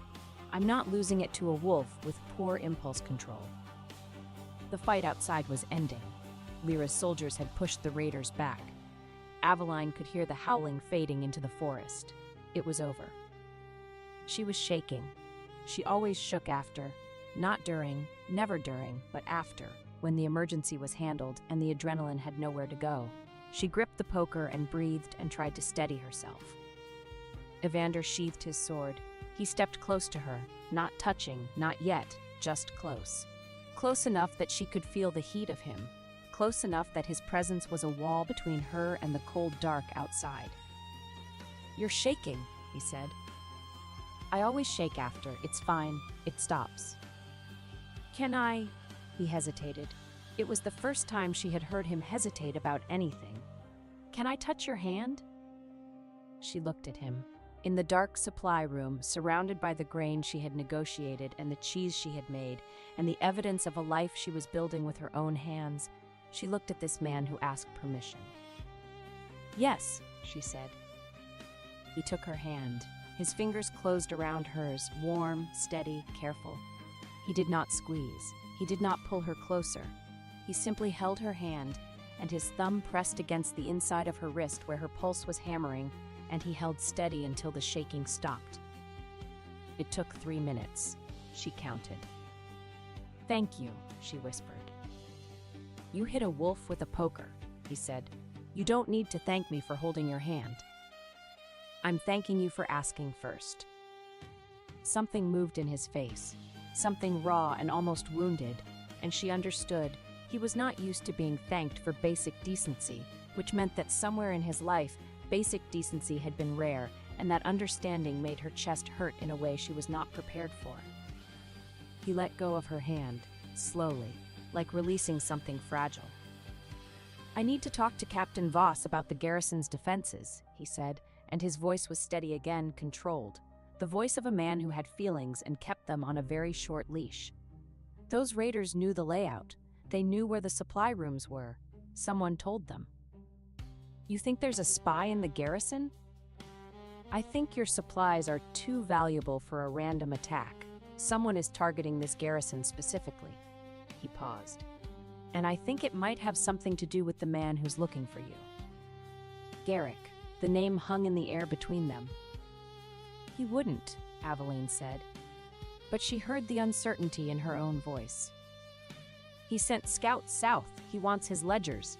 And you're living in a garrison that's strategically positioned between his territory and the Silver Reaches." Evander's jaw tightened. "He doesn't need to send his own wolves. He just needs to make this place unsafe enough that you have nowhere to go except back to him." The thought settled into Aveline's stomach like cold iron. "I'm not going back," she said. "No," Evander said, "you're not." He said it with a quietness that was not a suggestion. It was a fact, a decision, a line drawn in the dirt with a silver sword. In the morning, Evander did not leave. He did not explain why. He simply appeared at the mess hall for breakfast, sat down across from Petra, who looked delighted, and ate his porridge with the calm, methodical efficiency of a man who had decided to stay and saw no reason to make a speech about it. Lyra cornered Aveline in the supply room. "Your traveler is still here." "I noticed. He fought off 3 shifted wolves single-handedly last night. One of my soldiers said he threw a full-grown wolf through a door with one arm." "I was there. I saw it." "Who is he?" "He says his name is Evander." "That's not what I asked." Aveline looked at Lyra. "I don't know who he is, but he fights like a king, moves like a shadow, carries a sword with a silver wolf pommel, and every time he shows up, my wolf acts like it's been waiting for him." "Your wolf?" "The wolf that is not mine but lives in my cottage." Lyra was quiet for a moment. Then she said very carefully, "Aveline, the Silver Wolf King. Nobody knows what he looks like. He doesn't attend councils. He doesn't send portraits. He's not the Silver Wolf King. He carries a silver wolf sword. He fights like a one-man army. He appears and disappears from the borderlands at will. And he seems very, very interested in a garrison that sits directly on the border of the Silver Reaches." "He's not the Silver Wolf King," Aveline repeated, but something cold and electric was crawling up her spine because Lyra was very smart and Lyra was very rarely wrong. "Ask him," Lyra said. "And if he is? Then we're either very safe or very compromised, and I'd like to know which before I eat any more of his porridge." Aveline did not ask him. Not yet. She told herself she was waiting for the right moment. She told herself she needed more information. She told herself that a man's identity was his own business, and she was not the kind of woman who demanded answers she was not prepared to receive. The truth was that she was afraid. Not of Evander. She was not afraid of Evander. She was afraid that if she asked the question and got the answer she suspected, everything between them would change. It would stop being a woman and a man and wildflowers on a windowsill. It would become politics, territory, power, the same things that had destroyed her marriage. So she did not ask, and Evander stayed, and the days settled into a rhythm. He worked. That was the thing that surprised her most. He did not sit idle. He helped repair the garrison wall where the raiders had damaged it. He worked with Lyra on defensive strategies, and Lyra, who trusted no one, began to trust him, which was either a testament to his character or his charisma, or both. He trained with the soldiers in the mornings, and they were in awe of him because he fought with a speed and precision that was not natural, that was not normal, that was something other than human. And he was near Aveline, always near, not hovering, not intrusive, but present, a gravitational constant, a fixed point. When she worked in the supply rooms, he was nearby, helping lift crates she could have lifted herself but didn't mind sharing. When she negotiated with merchants, he stood at the edge of the courtyard and watched with those pale silver eyes and that almost smile. When she walked the garrison walls in the evening, looking out at the darkening forest and thinking about all the things she had lost and all the things she was gaining, he appeared beside her and stood in silence. And his silence was the most comforting thing she had ever known. "You're doing it again," she said one evening, standing on the wall walk with the wind pulling at her hair. "Doing what?" "Standing near me and being quiet and making me feel like everything is going to be fine." "Is that a complaint?" "It's an observation." "Would you prefer I stood far away and was loud and made you feel uncertain?" "I would prefer to know why a man who fights like a king and carries a silver wolf sword is spending his days repairing walls and lifting crates in a border garrison." He was quiet. The wind moved between them, carrying the scent of pine and snow and something electric. "Because you're here," he said. She turned to look at him. He was looking at the horizon, and his profile was sharp and beautiful against the darkening sky, and there was no pretense in his voice. No games, no calculation. Just the bare, undecorated truth of a man who had found where he wanted to be and was not interested in being anywhere else. "Evander, I know what you are going to ask." He turned to face her. The wind caught his black hair, and his eyes were silver in the fading light. "Whatever I tell you does not change this. I first saw you stand in a hall while a man tried to remove your place in front of everyone who depended on you. Then I found you in a forest fixing a horseshoe with 14 crates and no intention of surrendering. I have been unable to walk away from you since." "Tell me." "My name is Evander Argentus. I am the Silver Wolf King." The world did not shift. The wall did not crack. The sunset did not change. But Aveline felt the ground beneath her reorganize itself, felt the shape of the last 6 weeks reassemble into a new pattern, one that made more sense and less sense at the same time. The Silver Wolf King. The Ghost King. The man who had united the Western Pacts, who commanded the largest wolf army west of the mountains, who was rumored to be brilliant, ruthless, and completely unknown. He was standing on a wall walk in a border garrison, and he was looking at her like she was the only thing he had ever wanted, and he had been leaving wildflowers on her windowsill. "How long had you known about me? Before Ashenmoor? Before the forest? How long?" she asked. "I heard about you 3 months ago, the Luna of Blackmere who ran the northern keep single-handedly, the woman who disarmed every trap in the territory, the Luna who was smarter than her alpha and never got credit for it. Your name was in every merchant report, every trade negotiation, every territorial briefing that crossed my desk. You came looking for me?" "I came looking for the woman in the reports. I didn't expect."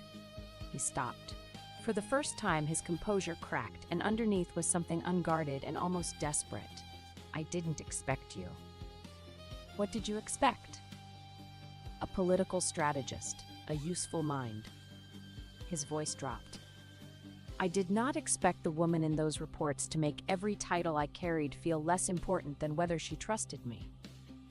The air between them was charged. Aveline could feel her heartbeat in her throat, in her wrists, in the tips of her fingers.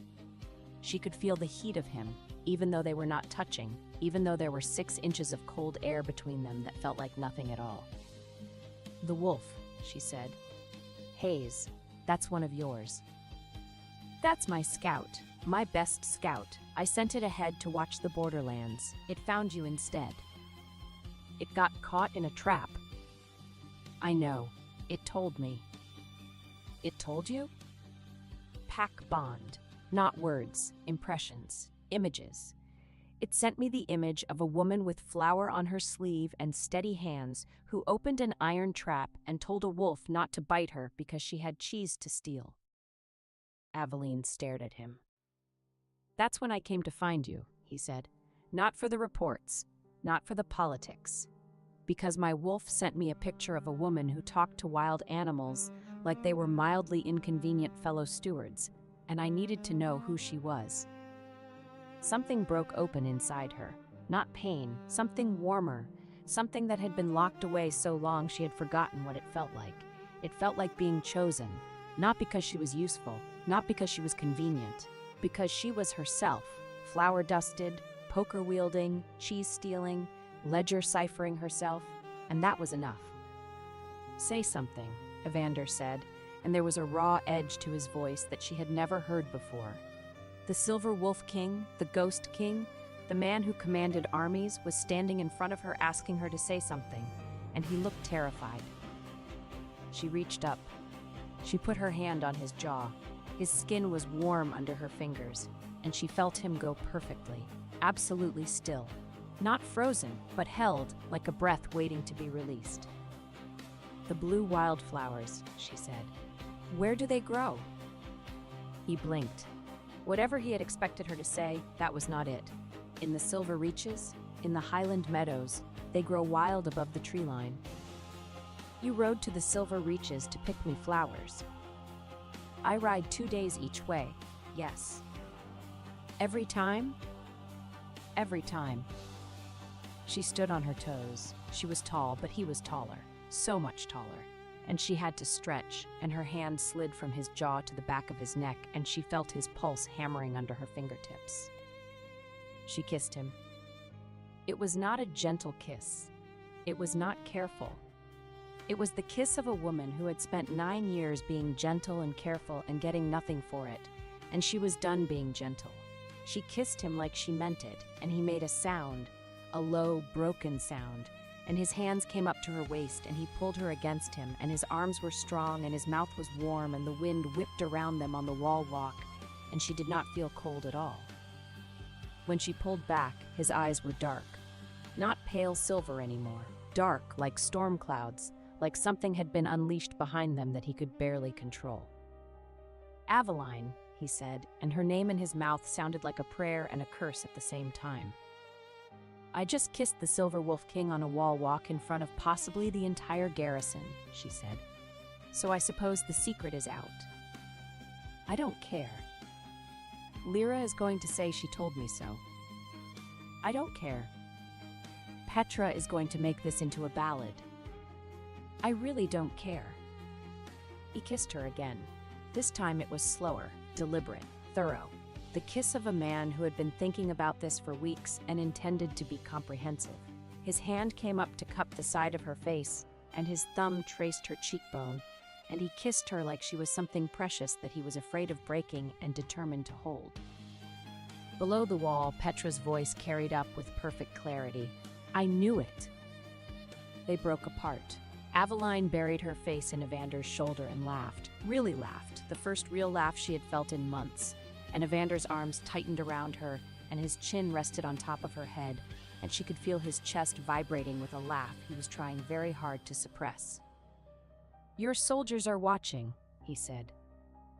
"They're not my soldiers." "They are now." The days that followed were strange and golden and terrifying. Strange, because Aveline was suddenly in the middle of a border balance she had not anticipated. Evander, the Silver Wolf King, she was still getting used to that, had not come to the borderlands alone. He had, as it turned out, a network of scouts, informants, and strategically placed wolves throughout the unclaimed territory, and Thornwall Garrison was sitting at the center of it, like a pawn on a chessboard that had just been promoted to queen. Golden, because Evander was, there was no other word for it, magnificent. Not just physically, though that was undeniable. He was brilliant. He was strategic. He was the kind of leader who listened more than he spoke, and who treated every person in the garrison with the same careful respect, from Lyra to the youngest recruit. And when he looked at Aveline, which was often, his face did something that she suspected he was not aware of, something soft and stunned and so openly adoring that it made Petra weep into her breakfast. "It's not fair," Petra said, wiping her eyes. "He looks at her like that, and I'm supposed to just eat my oatmeal." "Eat your oatmeal, Petra," Nessa said dryly. Terrifying, because word was spreading.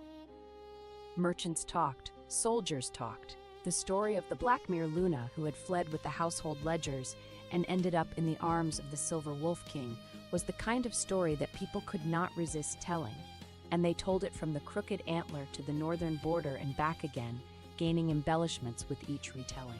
By the time the story reached Ashenmore Keep, Aveline had apparently stolen not 42 but 400 wheels of cheese, seduced the Silver Wolf King with witchcraft, and was plotting to invade the Northern Territories with an army of enchanted wolves. The real story was more mundane and more wonderful. She was a quartermaster who was falling in love with a king who kept leaving flowers on her windowsill. The jealousy came next. Not from Evander, or rather from Evander, but not in any way that was hostile. It surfaced in small, precise, almost invisible ways that Aveline might not have noticed if she had not been paying very close attention. There was a merchant named Aldrich, tall, dark-haired 20-something, with the kind of easy charm that came from a lifetime of knowing he was good-looking and had excellent teeth. He came to Thornwall every 2 weeks to deliver dried goods, and he had, since Aveline's arrival, been flirting with her in the cheerful, harmless way of a young man who did not expect to get anywhere but enjoyed the journey. "Lady Ashwood," Aldrich said, sweeping into the supply room with his usual theatrical bow. "The most beautiful quartermaster in the Northern Territories. I've brought your salt, your tallow, and a poem I wrote about your eyes." "I don't need a poem about my eyes, Aldrich. I need 30 pounds of beeswax." "I can get you beeswax. I can get you anything. I once sourced a live peacock for a duke's wedding." "A peacock, Lady Ashwood. Have you ever tried to transport a live peacock? They scream. They scream like someone is murdering them, which is unfair because I was providing excellent accommodations." "The beeswax, Aldrich." "Right. Yes, beeswax. I'll have it next shipment. In the meantime..." He reached into his coat and produced a single red flower, slightly crushed from the journey. "A humble token of my undying." "Merchant." Aldrich turned. Evander was standing in the doorway of the supply room. He was leaning against the doorframe with his arms crossed, and his expression was perfectly, dangerously neutral. "Oh," Aldrich said. "Hello, are you the..." "I'm the man who is standing in this doorway," Evander said. "Watching you give my..." He stopped, corrected himself with visible effort. "Watching you give the quartermaster a crushed flower. It's not crushed, it's artfully wilted. It's dead. It's romantically distressed." Evander looked at the flower. He looked at Aldrich. He looked at Aveline. His expression did not change. It remained that perfect porcelain neutrality, but his left eye twitched exactly once, and Aveline, who had become an expert in the micro-expressions of the Silver Wolf King, recognized that twitch as the equivalent of a volcano politely clearing its throat. "Aldrich," Aveline said, taking the flower and setting it on the counter, "thank you for the salt. I'll see you in 2 weeks for the beeswax." "Of course, my lady. Always a pleasure, always an honor. I'll go now. The tall man is looking at me like I'm a mathematical problem he's solving, and I don't think I'm going to like the answer." Aldrich left, quickly. Aveline looked at Evander. "He's harmless." "He brought you a dead flower." It was a gesture. "It was a dead flower. I ride 2 days through mountain passes to bring you live flowers from Highland meadows, and that boy gives you a dead weed from his pocket." "Are you jealous?" "I am not jealous. I am making an objective qualitative comparison between floral offerings." "You're jealous." "I am the Silver Wolf King. I do not experience jealousy. I experience border sense." Aveline smiled. She walked up to him, slowly, deliberately, watching his composure fracture with each step. She stopped close enough that she had to tilt her head up to look at him, and she put her hand flat against his chest. "Your heart is beating very fast for someone who isn't jealous," she said. His jaw tightened. His hand came up and covered hers, pressing it harder against his chest, and she could feel the hammering of his heart, the raw, undeniable evidence of a man who was not as controlled as he pretended to be.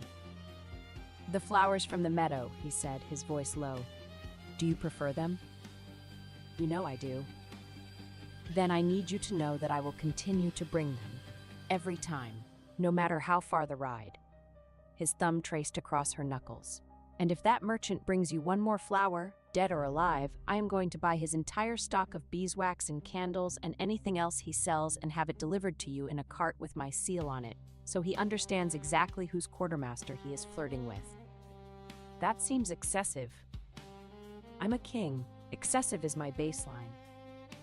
She kissed him, just a brief, firm kiss against his jaw, and she felt him shudder, a full-body shudder, barely controlled, and his hand tightened on hers. Go be territorial somewhere else, she said. I have inventory to finish. I am not territorial. You are literally growling. He was, in fact, growling, a low, barely audible rumble in his chest that he clearly had not realized he was producing. He stopped, blinked, looked down at his own chest with an expression of mild betrayal, as if his body had done something without consulting him. I'll be outside, he said. You'll be outside. Strategically. Of course, strategically. He left. Aveline watched him go and felt her heart doing something complicated and warm and absolutely ungovernable, and she pressed her hand against her own chest and breathed. Petra appeared from behind a stack of crates where she had clearly been hiding. He was growling. Petra. He was growling because a pretty merchant boy gave you a flower. That man is gone for you. Absolutely, catastrophically gone. Please stop hiding behind my supply crates. Never. This is better than the Wandering Wolves theater troupe, and they once did a production of The Ballad of the Lost Moon King that made an entire audience weep. Evander had ridden west before dawn after receiving a sealed report from his commanders. He had left no promise except that he would return. Aveline told herself she did not need one. The empty place beside the supply table disagreed. The confrontation came on a cold morning in late autumn. Aveline was in the garrison courtyard, supervising the delivery of winter supplies, the culmination of 2 months of careful planning, negotiation, and the kind of meticulous organizational work that nobody ever celebrated, but everyone relied on. Barrels of salt, crates of dried meat, bolts of heavy cloth, jars of preserved fruit, bundles of medicinal herbs, enough to sustain the garrison through the darkest months. She heard the hooves before she saw the riders. They came from the North Road, a column of mounted warriors, maybe 30 strong, carrying the dark banner of Blackmere Pack. At their head, on his black warhorse, rode Garrick. He looked different, harder. The easy confidence that she had known was still there, but it was strained, like a wire pulled too tight. His silver-gray eyes swept the garrison with the particular intensity of a man who was accustomed to being the most powerful person in any room and was reassessing that assumption. Beside him, on a fine chestnut horse, rode a man Aveline did not recognize. Broad, dark-bearded, with the bearing of a noble and the expression of someone who was enjoying himself more than the situation warranted. His armor bore the crest of Goldenmere. Lord Voss, Lenora's father. Behind them, on the white mare with the braided ribbons, rode Lenora. She did not look like the blushing bride who had ridden into Ashenmore Keep 2.5 months ago. She looked tired. Her golden hair was braided tightly, and her white furs were travel-stained, and her expression was the expression of a young woman who had recently discovered that being Luna was significantly harder than being a lord's daughter and was not handling the transition well. The garrison alarm sounded. Lyra was on the wall in seconds, bow in hand. Her soldiers assembled with the disciplined speed of people who had been trained by a captain who did not tolerate delays. Blackmere, Lyra shouted from the wall. State your business. Garrick looked up. I'm here for my wife. Lyra looked at Aveline. Aveline's jaw was set, her hands were steady, and she was holding a clipboard because she had been in the middle of checking a delivery manifest and she was not the kind of woman who dropped a clipboard for dramatic effect. Your wife is standing right next to you on a white horse, Aveline called up from the courtyard. Her voice carried clean across the stone walls. Perhaps you should look to your left. The courtyard went silent. One of Lyra's soldiers choked on a laugh. Garrick's jaw tightened. Aveline, open the gate. This isn't my gate to open. You're addressing Captain Voss's garrison, not my kitchen. Though I notice you never asked me to open anything when it was my kitchen. You just walked in and expected dinner." Lyra looked down at Garrick. She looked at the 30 mounted warriors. She looked at Aveline, who gave her a very small nod. "Open the gate," Lyra said. "But any wolf who shifts inside my walls without permission gets a crossbow bolt and an invoice for wall repairs." The gate opened. Garrick rode in. He dismounted with the same easy grace she remembered, the fluid movement of a man whose body had never failed him and who therefore assumed nothing ever would. He handed his reins to a soldier and walked across the courtyard toward Aveline, and she watched him come, and she felt, what? Not fear, not love. Something complicated and heavy and ancient, like finding a book you used to love and discovering that the pages had gone yellow and the words no longer moved you. He was still beautiful.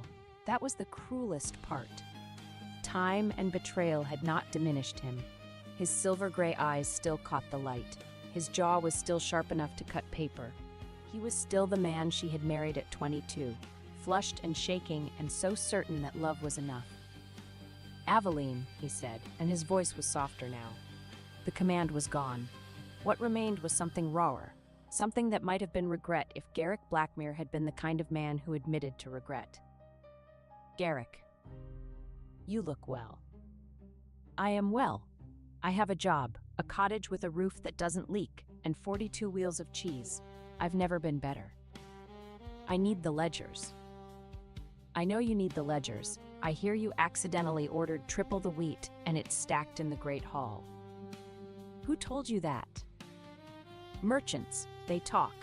Especially when your new Luna tried to renegotiate the grain contract and offered twice the market rate because she didn't know what the market rate was, because I'm the one who tracked the market rate for 9 years, because I'm the one who did everything, Garrick." He flinched.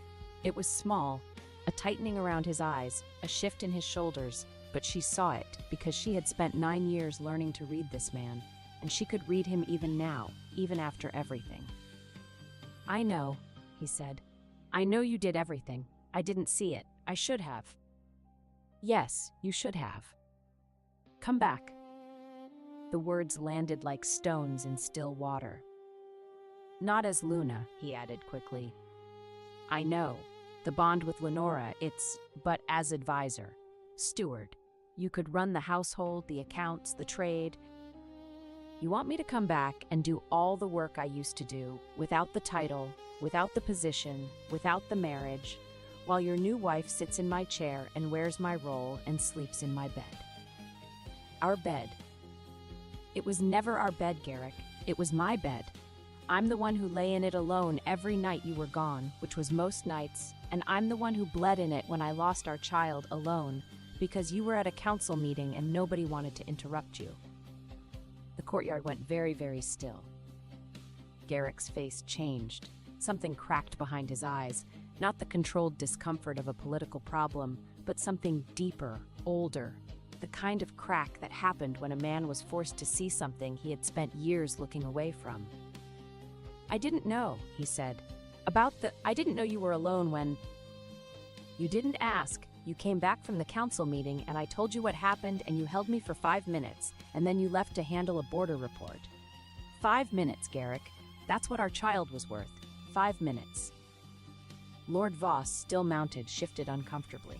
Even he, a man who had traded his daughter for a political alliance, looked like he would rather be somewhere else. Lenora was staring at Aveline. The young Luna's expression was not hostile.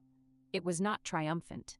It was the expression of a girl who was hearing the actual cost of the thing she had been given and was realizing, perhaps for the first time, that she had bought something with someone else's blood. "Aveline," Garrick said, and he took a step forward, and his hand came up as if to reach for her, and the first silver horn sounded beyond Thornwall's southern ridge. A second answered it. Then the ground began to tremble beneath disciplined hooves. Every face in the courtyard turned as silver banners rose beyond the wall. The southern portcullis lifted on Captain Lyra Dane's signal, and Evander rode through in closed black-silver armor at the head of 80 mounted soldiers. 2 allied alphas flanked him. Behind them came rank after rank of soldiers in winter cloaks, their weapons sheathed, but their formation precise enough to make Garrick's 30 warriors look like an ill-considered hunting party. Evander had left Thornwall before dawn without explanation. Now Aveline understood why. He had not gone to fetch permission. He had gone to fetch witnesses, strength, and enough visible power that nobody could quietly carry her away and rewrite the story afterward. He dismounted before the final hoofbeat faded. He crossed the courtyard and stopped beside Aveline, not in front of her. His hand remained at his side, open, waiting for her choice. Garrick reached toward her again. "Touch her and lose the hand," Evander said. His voice was quiet. 80 soldiers heard him anyway. Garrick froze. His gaze moved from the silver banners to the allied alphas, then to the man standing beside the wife he had discarded. "Who are you?" "Evander Argentus, Silver Wolf King." Evander's pale eyes did not leave him. "I brought an army because you brought one first. I brought neutral alphas because you neglected the law. Aveline will speak for herself. You will listen." "What is the Silver Wolf King to you?" Garrick asked. "That's none of your business, Garrick." "You're still legally my wife. The dissolution." "The dissolution that you haven't filed? The one that requires my signature, which you haven't requested? The one that should have been processed by the Pack Elder Council 2 months ago but wasn't, because you were too busy trying to manage a keep without my ledgers to bother with the paperwork?" Garrick's mouth opened, closed, opened again. "Yes," Aveline said. "I know it hasn't been filed, because I know how Pack law works, because I rewrote half of it. You cannot claim a new Luna without dissolving the existing bond, and you cannot dissolve the existing bond without the consent of the existing Luna, which means Lenora's Luna mark is ceremonially incomplete, which means your new mate bond is legally void, which means she let a small, precise smile cross her face. You've been living in sin, Garrick. How embarrassing." Lord Voss made a strangled noise. Lenora went pale. Garrick looked like a man who had just realized that the woman he had underestimated for 9 years had been playing a longer game than he ever imagined. "You did this on purpose," he said. "You left without signing the dissolution because you knew." "I left because you replaced me with a child and expected me to smile about it. The legal implications were a bonus." She paused. A very satisfying bonus. Behind her, she heard Evander exhale, a short, sharp breath that might have been a laugh compressed into its smallest possible form. "Here's what's going to happen," Aveline said. "You're going to file the dissolution properly. You're going to have it witnessed by 3 neutral alphas, as required by the Pack law that I wrote. You're going to restore my full dowry, every coin, every piece of silver, every bolt of fabric. And you're going to write a formal letter of good standing, confirming that I left Blackmere Pack of my own volition, with my honor intact, and that any rumor to the contrary is a lie." "And the ledgers?" "Once I have the signed dissolution, the restored dowry, and the letter of good standing, I will send you the cipher key. Not the ledgers. Those are mine. The key. You can reconstruct the records yourself. Consider it a learning experience." "Aveline, be reasonable." "I am being reasonable. Reasonable is the only thing I've ever been. For 9 years, I was so reasonable that you forgot I was a person. Well, I'm done being reasonable for your benefit, Garrick. I'm being reasonable for mine." Garrick stood there. The wind moved through the courtyard, lifting his dark hair. And for a moment, just a moment, she saw something in his face that she recognized. Not the alpha, not the politician, the man. The man she had loved, the man who had held her on cold nights and laughed at her jokes, and once carried her across a flooded stream because her boots were new and he did not want them ruined. He had loved her. She believed that. Not well, not enough. But he had loved her, and the loss of that love was a real thing, and she honored it even as she refused to go back to it. "I'm sorry," he said, and it was real. She could hear it. The rough edge of a genuine apology dragged out of a man who had never practiced saying those words. "I know," she said, "but sorry doesn't rebuild what you broke. The dissolution, Garrick. Send it." Aveline opened the leather folder clipped beneath her delivery manifest. 3 copies of the dissolution waited inside, already marked with the clauses Garrick had ignored. She had prepared them the night the merchant called her an asset. She had stopped allowing powerful men to make her improvise her own freedom. Evander and the 2 allied alphas stepped forward as neutral witnesses. Garrick looked at the documents, at the 80 silent riders, and finally at Aveline. For the first time in 9 years, he understood that delay was no longer a form of control available to him. He lowered himself beside a supply crate and signed. The posture was not theatrical. It was worse for him than theater. The Alpha of Blackmere knelt in the mud while the woman he had tried to reduce to a steward took back her name, her dowry, and the legal right to leave him. Lenora removed the incomplete Luna seal from her throat. Her fingers shook as she placed it on the crate. Aveline did not take it. "It belongs in the Blackmere archive until your bond is made lawful," she said. "A title is not a ribbon another woman can tie around your neck." Garrick signed the final page. One of the allied alphas sealed it. Captain Lyra Dane sealed the garrison record. Evander said nothing, because the victory was Aveline's and he knew better than to put his name over hers. He nodded, slowly, like a man setting down something heavy. Then he looked at Evander, and something shifted in his expression, not hostility, but recognition. A wolf recognizing another wolf, a king recognizing another king. "Take care of her," Garrick said. "That is not yours to ask," Evander replied. "And she doesn't need taking care of. She needs someone who sees what she builds and never makes her build it alone." Garrick flinched again, harder this time. He turned. He mounted his horse. Lord Voss, who had been silent through the entire exchange with the expression of a man who was rapidly recalculating the value of his political investment, followed suit. Lenora hesitated. She looked at Aveline from her white mare, and her face was open and conflicted and very young. "Lady Ashwood," she said, "I didn't know. About what you went through. He told me you were happy to leave. He said what was convenient. That's what Garrick does." "I'm sorry." Aveline looked at the young woman, 23, golden-haired, exhausted, and painfully out of her depth, and felt something shift inside her. Not forgiveness, not yet, but the absence of hatred, which was its own form of freedom. "Learn the accounts," Aveline said. "Don't let him hire someone else to do it. If you're going to be Luna, be Luna. Know where the money goes. Know what the grain costs. Know the names of the miners and the merchants and the kitchen staff. And if he ever makes you feel like a decoration instead of a partner, take the cheese and leave." Lenora stared at her. Then, impossibly, she smiled. A real smile, small and startled and genuine. "The cheese," she said. "Always the cheese." They left. 30 warriors, 2 lords, and a young woman on a white horse rode back north through the garrison gate and into the cold morning. Aveline stood in the courtyard and watched them go. The clipboard was still in her hand.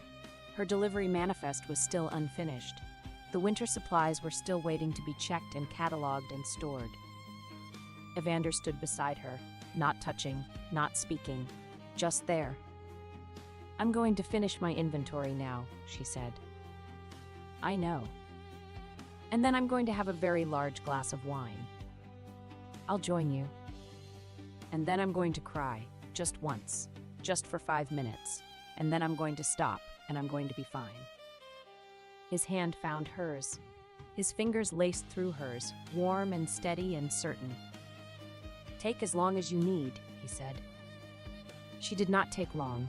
She took exactly 5 minutes, sitting in her cottage with Hayes's silver head on her knee and Evander's hand in hers, and she cried for the woman she had been at 22 who had believed that love was enough, and then she stopped. Then she finished her inventory. The weeks that followed were a complicated negotiation between duty, desire, and the lingering wreckage of a broken marriage. The dissolution papers arrived 3 weeks after Garrick's visit, delivered by a neutral courier under the seal of the Pack Elder Council. 3 neutral alphas had witnessed. Aveline's full dowry had been restored, every coin, every piece of silver, and a formal letter of good standing bore Garrick's signature in the sharp, angular handwriting she knew so well. She signed the dissolution. She sent the cipher key north with the courier, and then she took the Luna seal, the dark iron medallion she had worn for 9 years, and she set it on her desk and she looked at it for a long time. "What will you do with it?" Nessa asked. The healer had come by with a jar of willow bark tea, which was Nessa's solution to everything from headaches to heartbreak. "I don't know. It's not mine anymore. It was never really mine. It belongs to the Blackmere Luna, whoever she is." "You could send it back." "I could." Aveline picked up the seal. It was heavy in her hand. "Or I could melt it down and make something new." "Like what?" "I don't know yet, but I'm tired of wearing things that belong to other people's stories."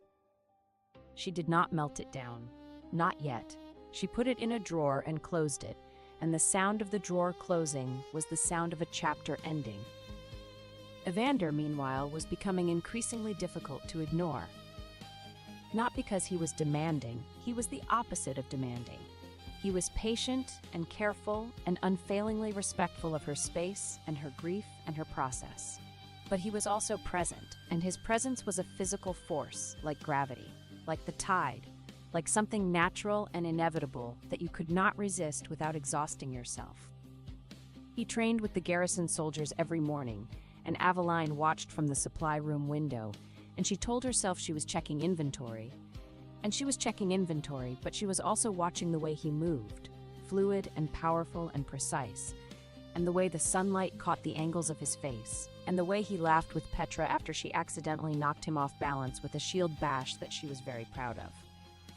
"Did you see that?" Petra crowed. "I knocked the Silver Wolf King on his royal backside." "You caught me off guard," Evander said, picking himself up with dignity. "I knocked you on your backside. It was a very good shield bash. I'm going to tell everyone. I'm going to tell my mother. I'm going to tell the merchant boy. I'm going to commission a ballad." "Please don't commission a ballad." "Too late. The ballad is already being composed in my heart." Aveline laughed. She pressed her hand over her mouth to muffle it, but Evander's head turned, immediately, unerringly, as if her laughter were a sound he was specifically attuned to, and he looked up at the window and found her watching him, and his face did the thing. The soft thing. The stunned thing. The thing that made Petra's eyes water and Nessa's mouth twitch, and every soldier in the garrison develop a sudden, urgent need to be somewhere else so they could have a private opinion about it. "He's looking at you again," Nessa said, appearing beside Aveline at the window with a cup of tea and the calm of a woman who found young love mildly entertaining. "I know. Like you hung the moon and also invented bread." "I did invent a bread recipe. That probably makes it worse." The second kiss happened in the rain. A storm came in from the west, a proper storm, the kind that turned the sky black and the ground to rivers, and made the garrison walls shake. Aveline was running across the courtyard trying to secure the supply room shutters before the rain destroyed a shipment of dried herbs that she had spent 3 weeks sourcing. And Evander was there because Evander was always there, and they were both soaking wet and shouting over the wind and fighting with a shutter that had come loose from its hinge. "Hold it, hold the left side." "I'm holding it." "The left side, Evander, your other left." "I know which side is left." The shutter gave way. It swung open and cracked Evander across the shoulder, and he grunted. And Aveline grabbed the shutter and slammed it shut with both hands and held it while he jammed the locking pin into place. And then they were standing in the rain, gasping, soaked to the skin, and the shutter was secure, and the herbs were saved, and Evander was looking at her. His hair was plastered to his forehead. Water ran down his face, his jaw, his neck. His pale eyes were luminous in the storm dark, and he was breathing hard, and his shirt was soaked through and clinging to shoulders that were broad and defined and extremely distracting. "Your herbs are safe," he said. "My herbs are safe." "You're welcome." "You got hit by a shutter." "It was a tactical sacrifice." She laughed. She was soaking wet and cold and standing in a thunderstorm, and she laughed, and his eyes went dark, and he took one step forward, and his hands came up and framed her face. Wet hands, warm hands, steady hands, and he kissed her. The rain came down, the thunder rolled. His mouth was warm against the cold rain on her lips, and her hands fisted in the front of his soaked shirt, and she pulled him closer, and the rain ran between their mouths, and it tasted like lightning and pine, and the specific electric sweetness of wanting someone who wanted you back with equal ferocity. When they broke apart, he pressed his forehead against hers. Water streamed down both their faces. His thumbs traced her cheekbones, wiping away rain that was immediately replaced by more rain. "I am going to build you a supply room with better shutters," he said. "That's the most romantic thing anyone has ever said to me. I'll build you a whole fortress if you want, with a cheese cellar, and a library, and shutters that don't come off in a light breeze." That wasn't a light breeze, that was a gale. "For you, I would fight a gale." "You just did fight a gale." "Then consider it a down payment." She kissed him again. Briefly, firmly, a punctuation mark on a sentence she was still learning to write. Then she pulled away and wrung the water out of her hair. "We should go inside before we both catch a cold," she said. "Nessa will make us drink willow bark tea, and it tastes like misery in a cup." "I've had worse." "You haven't had Nessa's willow bark tea." They went inside. Separately, because Aveline was a woman who understood that some things needed to move at a pace, and because the garrison soldiers were already composing commentary that she did not need to encourage. But she could feel him behind her, the warmth of him, the weight of his presence, the gravitational pull of a man who had declared himself and was waiting, with infinite patience, for her to be ready. She was almost ready. The crisis came in winter. The next challenge arrived not with an army, but with a council summons, carried by a rider who was half frozen and fully terrified. The seal belonged to the Northern Alpha Council, whose elders intended to force the Silver Reaches back into dependence through winter tolls and closed mountain roads. Evander read it in Aveline's cottage. Hayes was lying in front of the fire. Aveline was sitting at her desk, and she watched his face as he read, and she watched it go hard. "What is it?" "The Northern Alpha Council has declared the Silver Reaches a threat to territorial stability. They're demanding that I surrender my western borders and submit to council oversight." "They can't do that." "They can if they have enough alphas to vote for it, and Garrick Blackmere is leading the coalition." Aveline went cold. "Garrick?" "He's been consolidating Northern support for months. This isn't about the Silver Reaches, it's about leverage. He signed the dissolution. He gave you the letter of good standing. But he's been building a political weapon since the day he left this garrison. If he can force me into submission, he can claim this territory, including Thornwall, including you." "He wouldn't." "He would, not because he wants you back as a wife, because he can't stand that someone else has what he threw away. I've seen it before. Men who don't want the thing they lost, they just want to make sure nobody else has it either."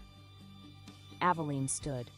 She walked to the window and looked out at the garrison courtyard, where snow was falling softly, blanketing the stone walls in white. She had built something here. A life, a purpose, a place where she was valued for what she did, not for who she belonged to. "How many alphas does Garrick have?" she asked. 7. He needs 9 for a council majority.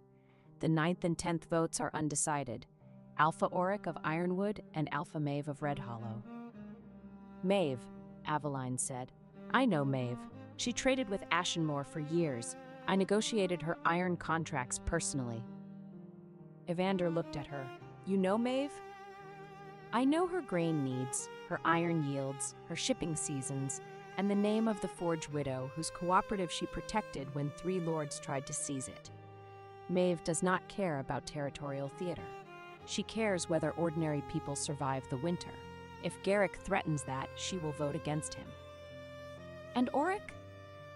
"Auric is a pragmatist. He doesn't want war. He wants predictability. If you can offer him a trade alliance that's more profitable than Garrick's coalition, he'll swing your way." Evander was staring at her. Not with surprise. He had stopped being surprised by her weeks ago. but with the particular intensity of a man who was watching the woman he loved become the most strategically important person in the room. "You can do this," he said. "You can turn the council. I can do the numbers. I can draft the trade proposals. I can reach Maeve through the merchant channels, and I can build a case for Auric based on harvest and tribute forecasts. But I need access to your trade records, your territorial assessments, and your military disposition reports." "You want access to the Silver Reach's classified intelligence." "I want access to the things I need to save your kingdom from my ex-husband's bruised ego." His mouth twitched. "The classified intelligence is in the Silver Reaches, in my capital, in my council chambers." "Then I suppose I need to go to the Silver Reaches." He stood. He crossed the room to where she stood at the window, and he was close, so close that she could feel his breath on her temple, and his hand came up and touched her hair, just barely, just the lightest brush of his fingers against the dark auburn strands that had come loose from her braid. "Come with me," he said. "Not as a guest, not as an advisor. Come as my equal. Stand beside me in my council chamber and show them what I already know, that you are the most brilliant strategist in the Northern Territories, and Garrick Blackmere was a fool to let you go. You're asking me to enter the Silver Wolf King's court. I'm asking you to enter my home." The word hit differently than she expected. Home. She had not had one in months. She had had quarters, and a cottage, and a desk, and a fireplace. But a home. A place where you were wanted, where your presence was the point rather than the inconvenience. "Yes," she said. The journey to the Silver Reaches took 4 days. Evander traveled with a company of his wolves, real wolves, and shifted wolves both, a fluid, silver-furred escort that materialized from the borderlands, as if the forest itself had been waiting for his call. Hayes took its place at the front of the pack with the smug satisfaction of a wolf that had been undercover for months and was pleased to resume its official duties. "Your scout wolf has been eating my chamomile and sleeping on my floor for 3 months, Aveline told Evander as they rode. It was gathering intelligence. It was rolling in valerian root and begging for cheese. Those activities are not mutually exclusive. Lyra stayed at Thornwall with the garrison. Petra came with them, partly as Aveline's personal guard, partly because Petra had declared that she was not missing the most exciting political event of the decade and had packed her kit with the enthusiasm of a woman who believed that all problems could be solved with sufficient arm strength and a good attitude. Nessa also came, because Aveline had asked her to, and because Nessa had said, in her quiet, precise way, "You'll need someone who sees clearly when everyone else is seeing what they want to see." The Silver Reaches were breathtaking. The landscape changed as they crossed the border. The dark pines of the borderlands gave way to silver birch forests, crystal-clear rivers, and mountain valleys that looked like they had been painted by someone who had very strong feelings about the color blue. The air was thinner, sharper, cleaner. Everything glittered. "It's beautiful," Aveline said. "It was falling apart 2 years ago," Evander said. "The Western Pacts were fractured. No central stewardship, no trade infrastructure, no territorial coordination. The Silver Reaches had the resources to be the wealthiest territory in the north, and they were squandering them on internal feuds." "And you fixed it?" "I'm fixing it. It's ongoing. The military is stabilized, the borders are secure, but the economy is still fragile. We have silver mines, timber, and agricultural potential, but our trade relationships with the Northern Pacts are weak because the previous regime never invested in them." He paused. "That's why the Council's declaration is so dangerous. If Garrick's coalition imposes trade sanctions, the Silver Reaches economy will contract. My people will suffer. Then we make sure that doesn't happen." The capital was called Argenthold. It was a fortress city built into the side of a mountain, its walls carved from silver-veined granite that caught the light and threw it back in prismatic patterns. It was beautiful and formidable, and exactly the kind of place that would be designed by a man who valued both aesthetics and defensibility. The court of the Silver Wolf King was not what Aveline had expected. She had spent 9 years in Ashenmore Keep, which was dark and cold and decorated with the skulls of enemies because Garrick thought it looked intimidating. Argenthold was light. The main hall had floor-to-ceiling windows that looked out over the mountain valley. The walls were lined not with trophies but with maps, detailed, annotated maps of trade routes, territorial boundaries, and resource deposits. "You decorated your throne room with maps," Aveline said. "Maps are more useful than skulls."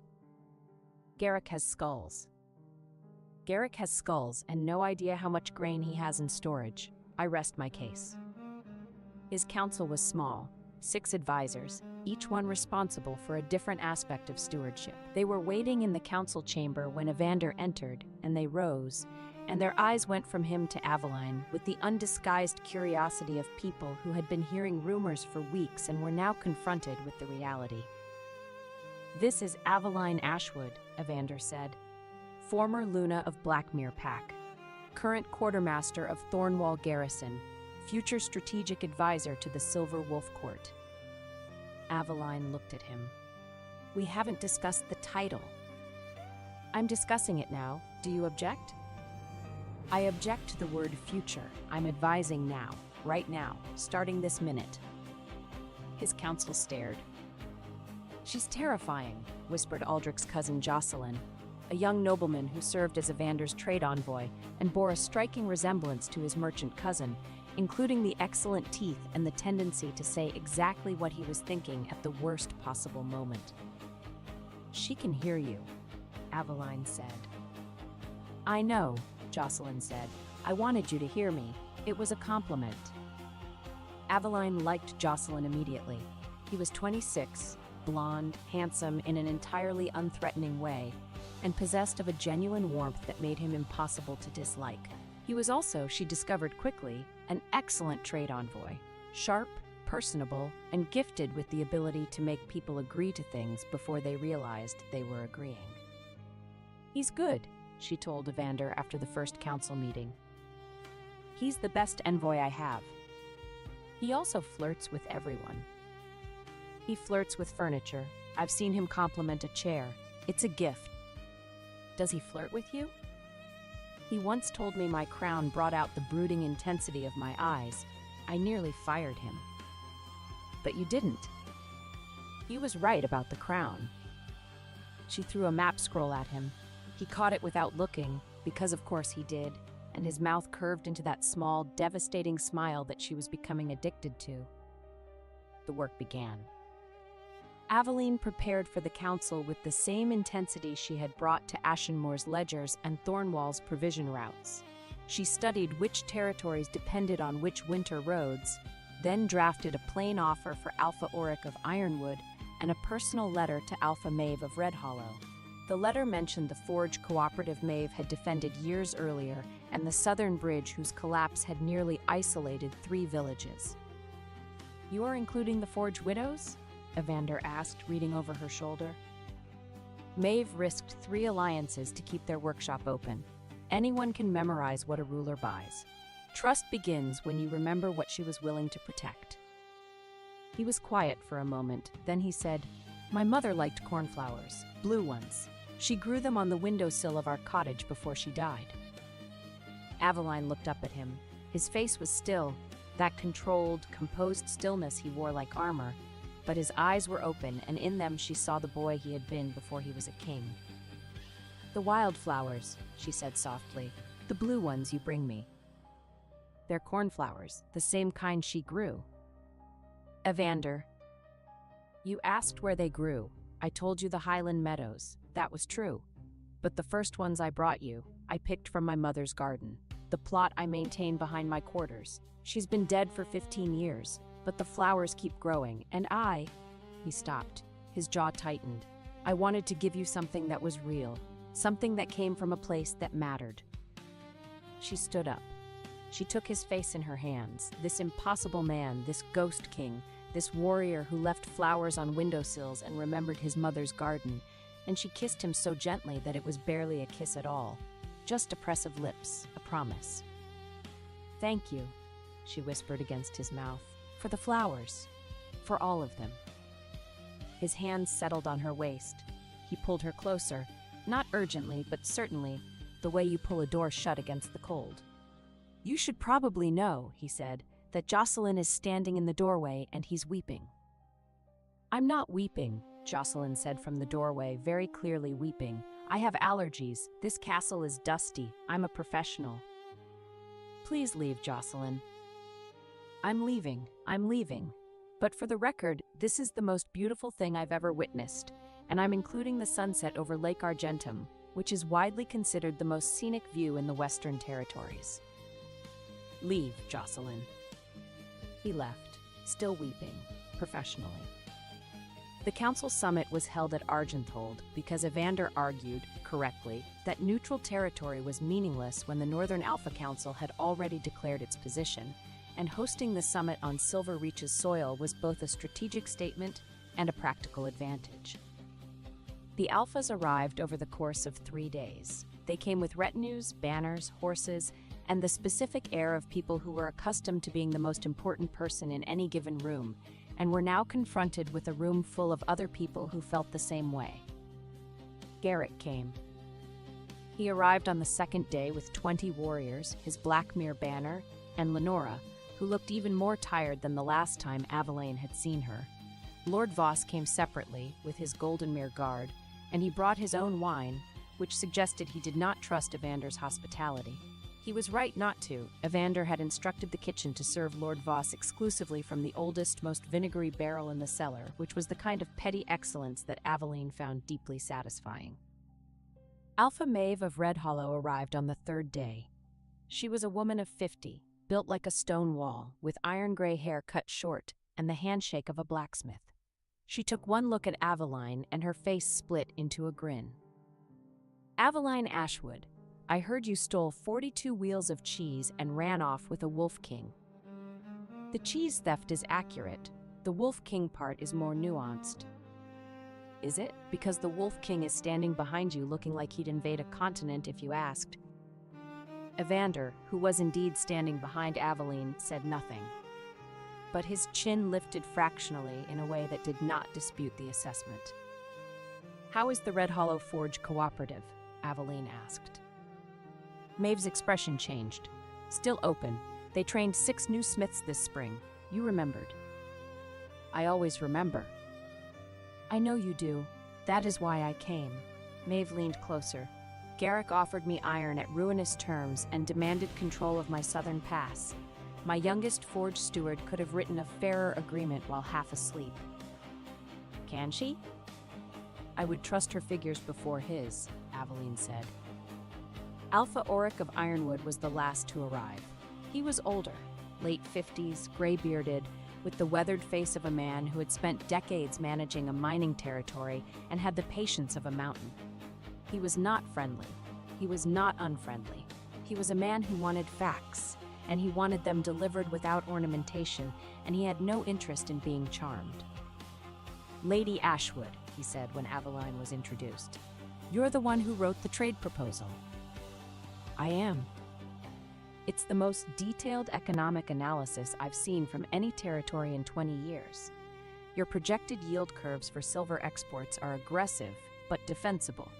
Your trade corridor routing saves my merchants 4 days of transit time, and your proposed tariff structure is irritatingly fair."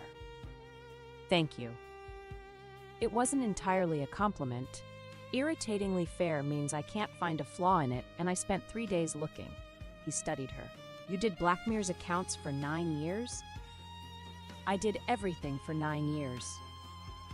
"Then Blackmere is an idiot." I try not to comment on the intelligence of my ex-husband in political settings. I have no such restraint. He's an idiot. The summit convened. The council chamber of Argenthold was arranged in a half-circle, with the Silver Wolf King's seat at the center and the visiting alphas arranged on either side. Evander sat with his council behind him. Aveline sat at his right hand, not behind, not below, but beside, and she could feel the weight of every gaze in the room settling on that arrangement and drawing conclusions. Garrick was directly across the chamber. His silver-gray eyes moved from Evander to Aveline to the space between them, and his expression was a masterwork of controlled neutrality that did not quite hide the storm beneath. The Northern Alpha Council has declared the Silver Reaches a threat to territorial stability, said the council's spokesman, a round, officious man named Elder Harlan, who had the voice of a man who enjoyed hearing himself talk and the waistline of a man who enjoyed everything else. We request the Silver Wolf King submit to council oversight of his borders, military, and trade operations. Request, Evander repeated. That's a polite word for a threat. It is a diplomatic overture. It is a threat dressed in diplomatic language, and we all know it. The question is what's behind it. Alpha Blackmere? Garrick stood. He was tall and dark and commanding, and even Aveline, who was done with him, completely done, had to admit that he filled a room. The Silver Reaches have been consolidating military power for 2 years, Garrick said. The Western Pacts are now unified under a single king with an army larger than any individual Northern Pact can match. That represents a grave threat to the balance of power. And grave threat, Evander said. I united pacts that were starving, feuding, and dying. I built infrastructure, trade networks, and defensive positions. If stability is a threat, then I plead guilty. Stability under your control? Under my stewardship, there's a difference. I govern with a council. You govern with a chair and a wife you replace when the first one becomes inconvenient. The room went dead silent. Garrick's face darkened. Lord Voss half rose from his seat. Lenora, sitting behind Garrick, went white. That's a personal attack, Garrick said, his voice tight. It's a relevant observation. You're asking this council to trust your judgment about territorial threats. I'm asking this council to consider the judgment of a man who discarded the most competent steward in the Northern Territories because he wanted a younger mate. How is your grain situation, Alpha Blackmere? Your mine yields? Your winter tax reconciliation? All running smoothly without the woman who did all of it? Garrick's jaw worked. The room watched. My keep's household rule is not the subject of this summit. Your keep's household rule is a direct metaphor for this summit. You had something brilliant and you didn't see it. You lost it. And now you're trying to use political force to control what you couldn't keep through basic competence. Enough. Garrick's voice rose. His wolf was close to the surface. Aveline could see it in the silver blaze of his eyes, the tension in his shoulders, the barely leashed predator underneath the politician. Aveline stood. She had not planned to speak. She had planned to sit beside Evander and let the politics unfold and step in only if the numbers were needed. But Garrick's voice was rising, and Evander's jaw was tight, and the room was about to tip from debate into confrontation, and Aveline had spent 9 years managing exactly this kind of escalation. If the council will permit, she said, and her voice was calm and clear and carried to every corner of the chamber, I'd like to present an alternative to both the council's demand and the Silver Reach's current defensive posture. The room looked at her. Elder Harlan looked affronted. He was not accustomed to being interrupted by people who were not him. The Alphas looked curious. Garrick looked like a man who had just been reminded that the woman he had underestimated was still, infuriatingly, the smartest person in any room she entered. Evander looked at her. His expression did not change, but his hand, resting on the arm of his chair, opened, a small gesture, an invitation, a trust. Aveline took the floor. The Northern Alpha Council is concerned about the Silver Reach's military power, she said. That concern is legitimate. Any concentration of force in the territories creates strategic uncertainty. But the Council's proposed solution, unilateral oversight, would destabilize the Silver Reach's economy, disrupt trade routes that benefit the entire region, and create exactly the kind of power vacuum that leads to the feuding and starvation that the Silver Wolf King resolved. She turned to Auric. Alpha Auric, your iron exports travel through 3 northern trade corridors that are currently congested, expensive, and inefficient. The Silver Reach's proposed trade alliance would reroute your exports through a western corridor that cuts transit time by 4 days, reduces tariffs by 15%, and gives Ironwood direct access to the Silver Reach's silver markets. Under Garrick's coalition, your trade routes remain unchanged. Under this alliance, your territory's revenue increases by an estimated 22% within 18 months. Oric's eyebrows rose. He said nothing, but he was listening. She turned to Maeve. Alpha Maeve. Blackmere delayed your last 3 iron payments, shortened your spring order, and then asked for control of the road your villages use to reach the southern market. The Silver Reaches will honor fixed rates, pay penalties for delay, and send stoneworkers to repair the bridge before first snow. Your smiths will not lose another winter because an alpha treats a road like a bargaining token. Maeve's mouth twitched. The bridge crews can leave within 10 days, Aveline added. The villages will keep ownership of the crossing. Maeve studied her. You brought my villages into an alpha council instead of asking only what I could give you. I'm bringing your daughter's happiness into an alpha council summit, which is more than anyone else in this room has considered.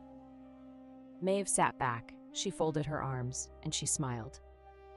Aveline turned to the full council. The Silver Reaches are not a threat, they are an opportunity. The question before this council is whether you would rather have a neighbor who is stable, prosperous, and willing to trade, or a neighbor who has been forcibly destabilized, resentful, and looking for revenge. History suggests the first option is preferable. Economics confirms it. She sat down. The chamber was silent for 3 beats. Then Oric said, I want to see the full harvest and tribute forecasts. I have them, Aveline said, and produced a bound folio from under her chair. You brought documentation to an alpha summit, Oric said. I bring documentation everywhere. It's a personality trait. Oric took the folio. He opened it. He read for approximately 30 seconds, and then he looked up with an expression that combined professional admiration and personal irritation in equal measure. This is thorough, he said. I know. Irritatingly thorough. I know. The vote happened that evening. 7 alphas voted with Garrick's coalition, Oric voted against, Maeve voted against. The motion failed. The Silver Reaches retained their autonomy, their borders, and their king. The chamber erupted. Garrick's supporters were furious. Garrick himself stood rigid, his silver eyes burning, his hands fisted at his sides. Lord Voss was red-faced and spluttering. Elder Harlan was attempting to maintain order and failing spectacularly. In the chaos, Lenora slipped from her seat and crossed the chamber to where Aveline was standing. The young Luna's face was pale but resolute, and she looked, for the first time, like a woman instead of a girl. You saved them, Lenora said. I saved a trade alliance. The politics are secondary. You saved them by being smarter than every man in this room, and none of them will admit it. They don't have to admit it. The vote count admits it for them. Lenora was quiet for a moment. Then she said, I've been learning the accounts, like you told me. I hired a bookkeeper from the Eastern Territories. She's teaching me double-entry ledger management. Aveline looked at her. This girl who had taken her husband, her title, her chair. This girl who had ridden into Ashenmore, keep on a white horse, and giggled. Good, Aveline said, and she meant it.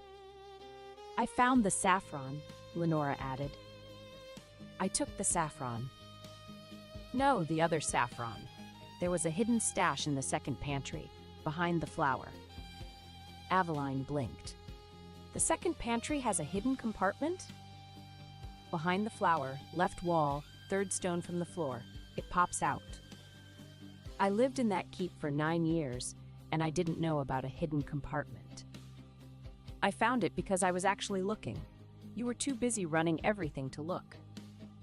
Something passed between them. Not friendship, not yet, but something adjacent. The mutual recognition of 2 women who had been put in an impossible situation by the same man and were both, in their own ways, finding their way out. Take care of the keep, Aveline said. I will. I'm going to be a good Luna. I know you are. Lenora nodded. She turned to go. Then she stopped. Lady Ashwood? Aveline. Aveline, the Wolf King, the way he looks at you. Lenora's voice was quiet, almost wistful. Garrick never looked at me like that. He never looked at anyone like that. I thought the mate bond would be enough, but it's not the same, is it? The bond just means you're tied. It doesn't mean you're chosen. Aveline felt something shift in her chest. Not pity, recognition. The recognition of a woman hearing another woman articulate something true and painful and important. No, Aveline said.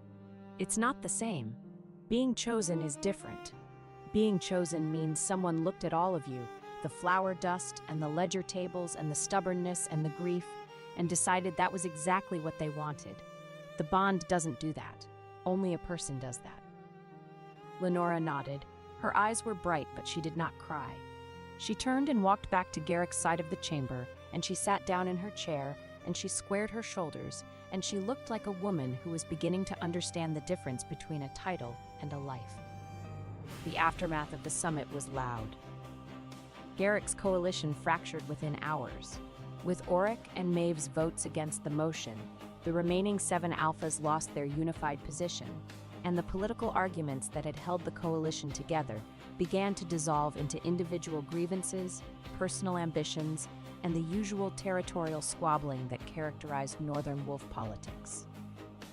Lord Voss cornered Garrick in the corridor outside the council chamber, and their argument carried through 3 stone walls. "You told me this was guaranteed," Lord Voss hissed. "You told me the council votes were secured. I gave you my daughter, Blackmere. I gave you a Luna from the most prestigious bloodline in the Eastern Territories, and you can't even deliver a council majority?" The votes were secured. Auric and Maeve were supposed to be neutral. Neutral? Auric just agreed to a trade alliance with the Silver Wolf King based on a proposal written by your ex-wife, Blackmere. The woman you threw away because my daughter batted her eyelashes at you during a military campaign. That's not what happened. That is exactly what happened, Lord Voss said. I wanted my daughter as Luna of Blackmere because it gave Goldenmere access to the northern routes. But those routes are worthless without the woman who kept them alive. Now she sits beside a rival king and defeats you with better terms and a longer memory. A longer memory? Garrick said. Don't ask. The point is that you've destroyed my investment. My daughter is Luna of a keep that can't balance its own ledgers, married to an alpha who has just been politically humiliated in front of every major power in the territories. This is not what I paid for. Their voices faded as they moved down the corridor. Aveline, who had been standing around the corner and had heard everything, leaned against the stone wall and breathed. Petra appeared beside her. Did you hear all of that? Every word. Lord Voss sounds like a man who just realized his merchandise has depreciated. Lord Voss sounds like a man who traded his daughter for a trade route and is now upset that the trade route has potholes. Do you feel sorry for him? No, I feel sorry for Lenora. She was a bargaining chip and nobody told her the game. Petra was quiet for a moment. Then she said, You're a very good person, Aveline. You know that, right? Most people in your position would want her to suffer. Suffering doesn't undo my suffering. It just adds more suffering to the general supply, and the world has enough inventory as it is. Petra laughed. It was her big, booming laugh, the one that echoed off stone walls and made everyone within 3 rooms feel warmer. The celebration that night was extraordinary. Argenthold's great hall was transformed with silver lanterns, blue cornflowers arranged in crystal vases on every table. Aveline noticed and felt her throat tighten, and the kind of food that suggested Evander's kitchen staff had been preparing for this outcome with considerable confidence. The soldiers celebrated. The council advisors celebrated. Jocelyn celebrated by giving a toast that lasted 11 minutes and made 4 people cry, including himself. Petra challenged 3 Silver Reaches warriors to an arm wrestling tournament and won all 3, which she announced to the hall at full volume while standing on a table. Maeve sat with Nessa after the hearing. They spoke about winter clinics, smiths burned at the forge, and the difficulty of keeping mountain villages supplied when snow closed the passes. Their friendship began through practical questions rather than instant sentiment. I like your healer, Maeve told Aveline later. She's the most sensible person I've met in years. She makes terrible willow bark tea. Nobody's perfect. Aveline sat at the high table beside Evander, and the hall blazed with light and laughter and the particular joy of a crisis averted, and she felt, for the first time in months, perhaps for the first time in years, that she was exactly where she was supposed to be. Evander was quiet beside her. He had been quiet through the celebration, not unhappy but contained, the way he always was in public. The Silver Wolf King did not perform. He observed. He acknowledged. He was present without being performative, and his people loved him for it, because there was something profoundly reassuring about a king who did not need to be the loudest person in the room. But he was watching her. She could feel it, that focused, intent gaze resting on her face like sunlight through a window. Every time she turned to speak to someone, she could feel his eyes follow. Every time she laughed, she could see his expression soften. Every time she looked back at him, he did not look away. He held her gaze with the quiet certainty of a man who had decided where he wanted to look and had no intention of looking anywhere else. "You're staring," she said without turning her head. "I'm appreciating." "You can appreciate less intensely. You're making Jocelyn emotional again." Jocelyn is always emotional. He cried during the cheese course. It was very good cheese. It was your cheese. You made it. He cried because the Silver Wolf Kings, he paused, chose his words with care, because the woman beside me made the cheese and he found that romantic. "The woman beside you," she repeated. She turned to face him. "Is that what I am?" His pale eyes held hers. In the lantern light, they were warm, warmer than she had ever seen them, stripped of the careful control he wore in public. Underneath the king, the strategist, the ghost, there was a man who was looking at her like she was the answer to every question he had been too afraid to ask. "You're whatever you want to be," he said. "But I would very much like you to be the woman beside me, not because I need a strategist or an advisor or a quartermaster, because I need you, because my council chamber feels empty without you arguing with the trade projections, because my mother's garden looks right with your window next to it, because I have spent my entire life alone, and I didn't know that was a problem until you showed me what it felt like to not be alone." The hall was loud around them, music playing, soldiers singing, Petra arm wrestling, Jocelyn weeping into a napkin. Aveline reached under the table and took his hand. "The woman beside you," she said. "I like the sound of that." His fingers closed around hers. His thumb pressed against her pulse point, her wrist, the place where he had first held her hand in a dark supply room after she had hit a wolf with a poker, and she felt his pulse against hers, steady and certain and synchronized. "Stay," he said. "I'm staying." "Not at Thornwall. Here, with me, in Argenthold, in the garden, at the table, beside me. Stay." She looked at him, at this man who had found her in a forest, who had walked alone through the borderlands because he could not stop coming back, who had picked cornflowers from his dead mother's garden and left them on her windowsill because he wanted to give her something real. "I'll stay," she said, "but I have conditions." "Name them." "I want a proper supply room, with shutters that don't come off." "Done." "I want access to the full trade records, the harvest and tribute forecasts, and the territorial assessments." "Done." "I want a seat at the council table, not behind, not below, beside." "You already have it. You've had it since the moment you walked into that chamber. And I want you to keep bringing me flowers." His hand tightened on hers. Something moved in his face. That raw, barely controlled thing, the thing he kept leashed in public but could not hide from her, the thing that looked like love expressed by a man who had never had the practice. "Every day," he said, "every single day. Even when the Highland passes are snowed in and I have to dig through 3 feet of ice to reach the meadow, even when my council thinks I've lost my mind, even when I'm old and slow and the ride takes me 3 days instead of 2. Every day, Aveline." She leaned into him. Not a kiss, something quieter, more intimate. She rested her head against his shoulder, and his arm came around her, and his chin rested on top of her head, and they sat like that in the blazing hall while the celebration roared around them, and she breathed, and she was home. Across the hall, Petra climbed onto her chair and raised her cup. To the woman who saved the silver reaches with a fair offer and the decency to remember a village.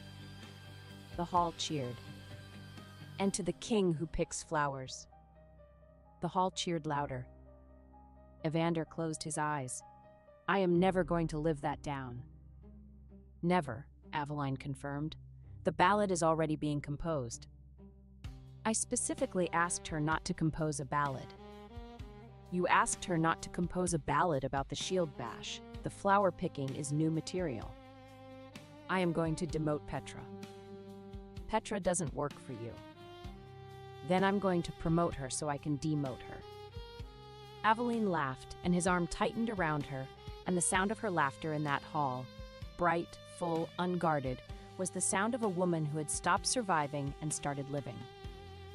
The winter passed. It passed in a blaze of work and warmth and the slow, careful architecture of a new life. Aveline became the Silver Reach's High Steward of the Silver Court, not by appointment, but by gravitational inevitability. She reorganized the treasury. She rebuilt the trade infrastructure. She established a network of merchant partnerships that connected the Silver Reaches to every major territory in the north. And she did it all with the meticulous, relentless competence that had once been invisible in Ashenmoor and was now finally seen. Evander governed. He governed well, with intelligence, restraint, and the particular wisdom of a man who understood that the best leaders were not the loudest ones. He rebuilt the Western Pact's military strength while simultaneously investing in roads, wells, and granaries, schools, roads, medical facilities, because he believed that a kingdom's strength was measured not by its army, but by the quality of life of its weakest citizens. He and Aveline argued about economic policy at least twice a week. These arguments were legendary within Argenthold, partly because they were genuinely substantive disagreements about tariff structures and division of stores, and partly because they always ended with Evander saying something like, "You're right, and I hate it," and Aveline saying, "You'll hate it less when the expected toll and harvest returns come in." And then they would look at each other for approximately 3 seconds too long, and everyone in the room would suddenly need to be somewhere else. "They're doing it again," Jocelyn whispered to Nessa during one such argument. The looking? The looking. It's been 4 seconds. 5. 6. That's a new record. Leave them alone, Jocelyn. I can't. I'm invested. I've been invested since the Wildflowers. My entire emotional well-being is tied to their love story. That seems unhealthy. It's deeply unhealthy. I don't care. Hayes settled into Argenthold as an aging wild wolf that had finally accepted one safe territory. It chose a fur-lined place near the hearth, but abandoned it whenever the hall grew crowded. It still ranged the lower slopes, returned with burrs in its coat, and guarded Aveline's door at night. The head chef disliked the missing scraps. Hayes remained indifferent to the head chef. Your wolf ate my roasting chicken, the chef, a ferocious woman named Gretchen, who ran the kitchen like a military operation, reported to Aveline one morning. It's not my wolf, it's the King's Scout. The King's Scout ate my roasting chicken, the entire chicken, raw, in under 2 minutes, while maintaining eye contact with me. It was a dominance display. Have you considered that it was just hungry? That wolf is never hungry. It eats better than half the court. It was sending a message. The message was, I am in charge of this kitchen, and your chicken means nothing to me. I'll talk to it. You'll talk to a wolf. It usually listens. It has very good comprehension for a wild animal. That wolf has not been wild a single day in its life. That wolf has the manners of a diplomat and the appetite of a siege army, and if it touches my venison roast, there will be consequences. Hayes, lying on its cushion across the hall, yawned hugely, showing every one of its very large teeth. Its glacier blue eyes found Gretchen's across the room. It licked its lips. Consequences, Gretchen muttered, and retreated to her kitchen. Spring came, and with it, 2 things: the dissolution of Garrick's remaining political influence, and a letter. The political dissolution happened gradually. Without the council majority, Garrick's position as the North's dominant alpha weakened. The trade alliance between the Silver Reaches, Ironwood, and Red Hollow drew more packs to Evander's orbit, not through force, but through prosperity. Merchants chose the western corridors because they were faster and cheaper. Mining territories chose Silver Reaches contracts because the terms were fair. Agricultural communities chose Silver Reaches partnerships because the prices were stable. Avaleen's economic architecture was doing what armies could not. It was making peace profitable. Garrick did not collapse. He was too strong for that, too proud, too stubborn, but he contracted. Blackmere Pack turned inward, focused on its own territory, and Lenora, to her credit, proved to be a more capable Luna than anyone had expected. She hired competent stewards. She rebuilt the household accounts. She established her own trade relationships. She was not Aveline, no one was Aveline, but she was learning, and she was trying, and that counted for something. The letter arrived on a warm spring morning, carried by a Blackmere courier. It was from Garrick. It was short. Aveline, I am writing this because I should have written it months ago, and because there are things that cannot be said in council chambers or across garrison courtyards. I loved you. I want you to know that. Not well enough, not bravely enough, not in any of the ways you deserved, but I loved you. You were my first, the first person who saw me as more than an alpha, the first person who made me want to be more than a title, and I failed you. I failed you when I didn't see what you built. I failed you when I didn't hold you long enough when we lost our child.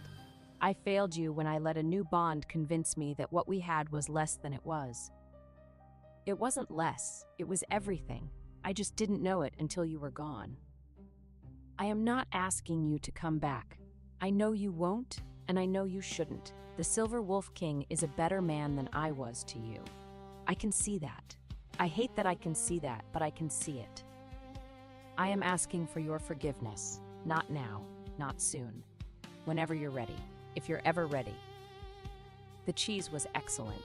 I miss it more than I want to admit. Garrick. Aveline read the letter 3 times. She sat at her desk in Argenthold, in the room with the window that overlooked Evander's mother's garden, where the cornflowers were blooming blue and wild, and she read the letter 3 times, and then she folded it and put it in the drawer with the Luna seal. She did not cry. She had used her 5 minutes of crying months ago, and she did not feel the need for more. What she felt was something quieter, a loosening, a release, the sensation of a knot being untied that she had not realized was still holding. She would write back, not today, not tomorrow, but someday. She would write back and she would say, I forgive you, not because you deserve it, but because carrying it is heavier than letting it go. And then she would close that drawer forever. Evander found her staring at the cornflowers. He stood in the doorway of her study, their study, really, because his maps had migrated to her walls, and her ledgers had migrated to his shelves, and the room had become something shared without either of them officially declaring it, and he watched her with those pale silver eyes. Letter from Blackmere, he said, not a question. He apologized. Good. You're not jealous? I am aware that your former husband sent you a personal letter, and I am trying to meet that knowledge with maturity. So you're jealous. I am violently jealous, he admitted. Every wolf instinct I possess wants to ride north and throw his letters into a river. But you loved him once. His apology belongs to your history, not to my pride. So I will remain here and behave like a civilized king, even if civilization is proving deeply inconvenient. Eat his mail. All of it, every letter, every scroll, every trade receipt. I will consume his entire postal system. Aveline laughed. She stood up and crossed the room and put her arms around him, and his arms closed around her, tight, fierce, possessive in the way that he only allowed himself to be when they were alone, and she pressed her face against his chest and breathed him in. Pine, cold stone, lightning, home. I'm not going back to him, she said. I know. I'm not going anywhere. I know. I am going to stay here, rebuild your winter roads. argue with you about toll rates, eat your cheese, and put flowers in every window until this castle looks like a meadow grew inside a mountain. I would like that very much. And I'm going to kiss you now. I would like that even more. She kissed him. Not gently, not carefully. She kissed him the way she did everything, with purpose, with commitment, with the full force of a woman who knew what she wanted and was done apologizing for wanting it. His hands came up into her hair, pulling the pins loose, and her dark auburn hair tumbled down her back, and his fingers tangled in it, and he kissed her back with a desperation that he had been holding at bay for months, a controlled, shaking intensity that made her knees buckle. He caught her. Of course he caught her. One arm locked around her waist, bracing her against him, and his other hand cupped the back of her neck, and he kissed her deeply, thoroughly, like he was memorizing her, like he was making up for every day he had spent alone before he found her. When they broke apart, his forehead rested against hers. His breathing was uneven. His eyes were dark. "Aveline," he said. "Evander, I need you to know something." "What?" "You are the first, the only. There has never been anyone before you, and there will never be anyone after you. And I don't say that because I'm a king making a declaration. I say that because I'm a man who walked alone for 34 years and didn't know he was lonely until you put your hand on a wild wolf's head and told it not to bite you because you had cheese to steal." Her eyes burned, not with tears, with something brighter, fiercer, something that refused to be contained. "You're a very strange king," she said. "You're a very strange quartermaster. I prefer High Steward of the Silver Court. You are a very strange High Steward of the Silver Court, and I am very desperately in love with you." She kissed him again, softly this time, a kiss that was not hunger but tenderness, not urgency but certainty. The kiss of a woman who had finally stopped running and found at the end of the road not a destination but a person. In the garden below, the cornflowers bloomed. Before the summer ceremony, the Northern Alpha Council reconvened in Argenthold for a public tribunal. The same elders who had tried to discuss Aveline as a useful mind were required to sit beneath the Silver Reach's banners, while she stood at the central table with only 3 pieces of evidence: Lord Voss's payment order, the raider captain's marked token, and Elder Harlan's bribery entry. Nothing was hidden beneath a mountain of rules. Every person in the hall could understand who had profited, who had been harmed, and who had chosen to look away. Lord Voss was stripped of his iron privileges and estates. The wealth taken from miners and independent merchants was returned to their communities. He was sentenced to 10 years of supervised labor, rebuilding the mountain roads he had deliberately allowed to fail. When he protested that manual work was beneath his station, Aveline replied, "Then 10 years should give you time to rise to it." Elder Harlan lost his council seat and property. Because he had used paperwork to hide hunger, he was ordered to spend 3 winters in the northern grain depots, measuring rations, repairing damaged storehouses, and answering directly to the widows whose supplies he had diverted. His punishment was not ceremonial. It required cold hands, an aching back, and the daily knowledge of what his signatures had cost. The 2 raider leaders responsible for 3 merchant deaths were tried under territorial law and sentenced to death. The ruling was recorded and carried out without public spectacle. The remaining raiders were offered supervised resettlement and labor on farms or permanent exile. Most chose work. A few eventually became competent farmers, which Petra considered proof that a shovel could succeed where speeches failed. Garrick was not charged for failing as a husband. He was charged for binding a second Luna before dissolving the first bond, bringing armed men into a neutral garrison to reclaim a woman as property, and using council pressure to obstruct Silver Reach's trade. He lost Blackmere's council vote for 3 years, paid restitution to Thornwall, and was ordered to spend 1 full winter accompanying the miners' relief caravans he had once treated as figures in Aveline's ledgers. He accepted the sentence standing, but when the clerk brought the public declaration clearing Aveline of every accusation, he knelt before the council to sign it. "I loved her," he said, his voice rough enough to scrape the silence. "I simply loved my own comfort more. That was the choice that destroyed us." Aveline looked at the man she had once believed was her home. She felt grief, but it no longer pulled her backward. "You did not lose me when Evander arrived," she said. "You lost me every time I carried your keep alone and you called the weight invisible." Lenora was not convicted of a crime. She returned the improperly granted seal, testified against her father, and chose to remain at Blackmere under no ceremonial title until she had learned the names of the miners, servants, merchants, and widows whose lives Aluna was supposed to protect. Aveline did not forgive her in a single shining moment. They built a cautious peace through truthful letters and work that could be verified. When the final seal struck the tribunal record, Evander remained one step behind Aveline. His army had made the hearing possible. Her evidence, her choices, and her voice decided its outcome. "This is not vengeance," Aveline told the council. "It is the first ledger none of you will ask a woman to balance in secret." The formal ceremony happened on the summer solstice. It was not a wedding, not yet, not technically. Evander's council proposed a formal alliance between the Silver Wolf King and the former Luna of Blackmere. Aveline refused any ceremony that made her sound appended to his title. She demanded an equal seat in the Silver Court, independent authority over stores and roads, and the right to keep her own name. In the end, Jocelyn called it a declaration of mutual everything, while Petra called it the best party this mountain has ever seen. The ceremony was held in the Great Hall of Argenthold, which had been decorated with, at Aveline's insistence, wildflowers from every region of the Silver Reaches.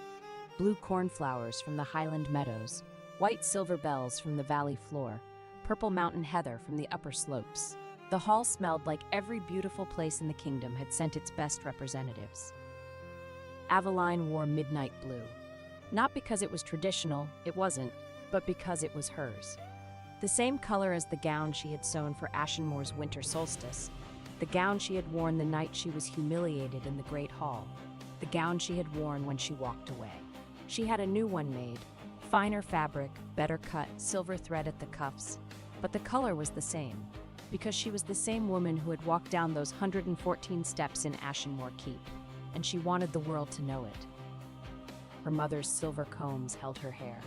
Her neck was bare, no Luna seal, no medallion, no symbol of belonging to someone else's story.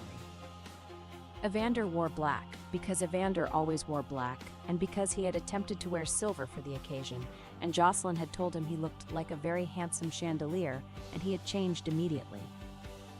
The ceremony was simple. They stood in front of the council, the garrison, the Silver Reaches court, and approximately 40 soldiers who had been personally threatened by Petra into attending in clean uniforms. Maeve attended with her daughter and the master smith from the Red Hollow Cooperative, both wearing formal winter blue cloaks. Oryx stood near the rear wall with his usual stone expression. Only the white pressure of his fingers around the bench rail betrayed how much the moment affected him. Lyra was there, standing against the back wall with her arms crossed, looking like a woman who was not crying and was fully prepared to fight anyone who suggested she was. Nessa was there with a cup of willow bark tea, because Nessa brought willow bark tea to everything. Tam was there because Berta had written him a letter that said, "Go to that ceremony or I will find you," and Tam feared his aunt more than any living creature. Hayes rested near the open doors, close enough to watch Aveline and far enough to leave if the crowd became too loud. Its silver coat caught the lantern light. One ear remained turned toward the mountain wind. Evander took Aveline's hands. His fingers were warm. His pulse was steady. His eyes, pale silver, mountain clear, holding everything he had never said and everything he would spend his life saying, were fixed on hers. "I don't have a speech," he said. "I had one. Jocelyn helped me write it. It was 4 pages long and contained 3 historical references and a metaphor about rivers." "What happened to it?" "I burned it. I do not need 4 pages." He paused. "I first saw you standing in a hall where everyone expected you to become smaller. Then I found you in a forest repairing a horseshoe beside a cart full of everything you had refused to surrender. You were the most magnificent thing I had ever seen, and I will spend the rest of my life making certain you know it." The hall was silent. Aveline looked at him. At this man, this king, this person who had walked alone through the borderlands and found her and stayed. "I don't have a speech either," she said, "but I have a ledger entry." She reached into the pocket of her gown and produced a small, folded piece of paper. She unfolded it. Date: summer solstice. Item: one silver wolf king encountered first as an inconvenient witness and later beside a damaged horseshoe. Condition: excellent. Value: incalculable. Notes: comes with silver banners, a flower garden, and a tendency to growl at merchants. Recommend permanent retention. Evander stared at her. His composure, the composure of a king, the composure that had held through councils and summits and political crises, cracked, not broke, cracked. And through the crack, something luminous poured out.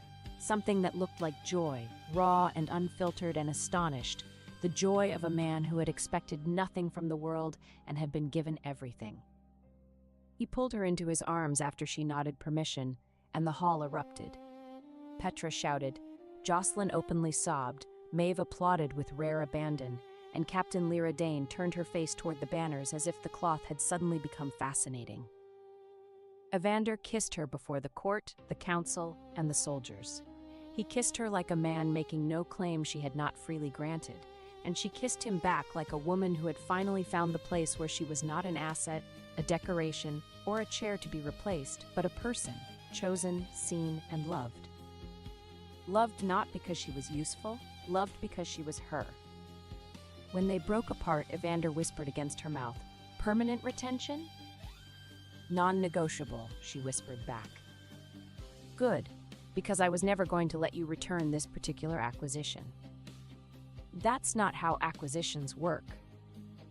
"I'm a king. I make the rules about how acquisitions work." "You absolutely do not. I set the terms of every royal acquisition. I am the High Steward." "Then I defer to the High Steward." "Smart king." "I try." Hayes lifted its silver head when the hall erupted and answered the noise with a single long howl. The sound carried through the open doors and across the mountain. It was neither speech nor ceremony, only the instinctive call of a wolf hearing its chosen territory answer back. Years passed. Aveline established a school for young women from poor and displaced packs where they learned ledger work, contract terms, winter road planning, and the harder art of knowing whose household would go hungry when a number was written carelessly. The Ashwood School's motto was carved above the entrance: "Count the grain, know the names, take the cheese." Evander ruled with restraint and the quiet authority of a man who understood that strength meant more than defeating another alpha. He reinforced the Western packs, rebuilt roads, wells, and granaries, and welcomed fractured communities that agreed to protect the same laws. They argued about bridge tolls every Tuesday. It became the council's favorite form of entertainment. They had flowers in every window of Argenthold, and the castle smelled like a meadow that had grown inside a mountain, and visitors who came from other territories were often seen standing in the corridors just breathing, because the air was sweet and the light was golden, and the Silver Wolf King and his partner were visibly, embarrassingly, incandescently in love in a way that made everyone who witnessed it feel slightly better about the world. Hayes grew old and pale around the muzzle. It spent colder days near the hearth and warmer ones sleeping beneath the cornflower windows. It followed Aveline more slowly each year, still alert to unfamiliar footsteps, still entirely uninterested in court rank. Petra became the captain of Argenthold's guard. She was the most popular captain in the Silver Reach's history, largely because she challenged every visiting dignitary to an arm wrestling match and always won, and partly because she maintained a standing policy of solving interpersonal conflicts through competitive physical activities rather than formal hearings, which was unconventional but remarkably effective. Nessa established a network of healers across the Silver Reaches, trained, supplied, and supported by the Crown. She continued to make willow bark tea. It continued to taste terrible. She continued to not care. Jocelyn became the most successful trade envoy in the territories. He was also the most emotional trade envoy in the territories. He cried at every ceremony, every formal dinner, and every particularly beautiful sunset. He was universally beloved. Tam went back to Berta with a letter from Aveline and a wheel of Firewolf cheese. Berta read the letter, ate the cheese, and said, "Good, now come help me with the bread, and stop growing, you're too tall." Lenora in Ashenmoor became a competent Luna. Not a great one, not yet, but a real one. She learned the accounts, she learned the names, she learned that running a household was not about being loved by an alpha, it was about being useful to a community. She and Aveline exchanged letters twice a year. Polite, practical letters about trade terms and grain prices, with occasional postscripts about cheese recipes and hidden compartments. They were not friends, but they were something. Two women who had survived the same man and come out the other side with their dignity intact. And on every windowsill of Argenthold, in every season, in every weather, there were blue cornflowers. Evander picked the cornflowers himself whenever the passes were safe. On storm days, he brought them from his mother's sheltered garden. Each morning, Aveline found fresh blue petals on the sill, and over the years, the ritual became one of the quiet measures by which she trusted time. "You don't have to keep doing this," Aveline said one morning, finding fresh flowers on the sill. "I know you love me. You've demonstrated it extensively. You could delegate the flower picking to Jocelyn." Jocelyn would cry too much. The flowers would be waterlogged. Then delegate to Petra. Petra would pick them with too much enthusiasm. They'd be crushed. Then delegate to Hayes. They both looked at Hayes, sleeping near the open window with its nose turned toward the mountain air. Age had softened the silver around its muzzle but had not made it obedient. "Hayes does not accept delegated duties," Evander said. "Then I suppose you'll have to keep picking them yourself." "I suppose I will." He crossed the room. He took her face in his hands, the way he had on the wall walk, the way he had in the rain, the way he did every time he wanted her to see what he could not always say, and he kissed her forehead. "Every day," he said. "I promised you every day." "You did." "I keep my promises." "I know you do." She smiled up at him, the full, unguarded smile that she gave no one else, the smile that was his and only his. "That's why I stayed." He kissed her. One more time, softly. A kiss that was not a beginning and not an ending, but a continuation. The ongoing, daily, extraordinary act of choosing the same person over and over and over again. Outside, the cornflowers bloomed. Near the window, Hayes shifted once in its sleep and settled again. And in a castle made of silver-veined stone, on a mountain in the western reaches, a woman who had been told she was replaceable built a life that was irreplaceable, beside a man who had never stopped walking until he found her. She was not an asset, she was not a decoration, she was not a chair. She was Aveline Ashwood, High Steward of the Silver Court, partner to the Silver Wolf King, builder, strategist, cheese thief, poker wielder, and the woman who had taught an entire kingdom that invisible work still had a name. And she was home. Aveline had once believed leaving meant losing the life she had built. In the end, leaving was how she carried its strongest parts with her. The rest could remain behind with the man who had failed to value them. And if freedom required a night road, 14 crates, and 42 wheels of cheese, she had no regrets about the cart. Thank you for listening. Please follow Moonlit Romance. Everyone in the kingdom knew one rule: never, under any circumstance, touch the Dragon King. Not his hand, not his cloak, not even the air too close to his skin, because the moment flesh met flesh, it turned to ash. And yet before the entire royal court, she grabbed his hand, and nothing happened.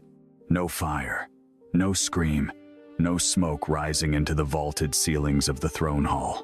Just silence. A silence so deep it felt like the world itself had stopped breathing. And that was the moment everything began to unravel. She had always been invisible, not in the mystical sense. No magic cloaked her presence. No spell hid her face. She was simply nothing.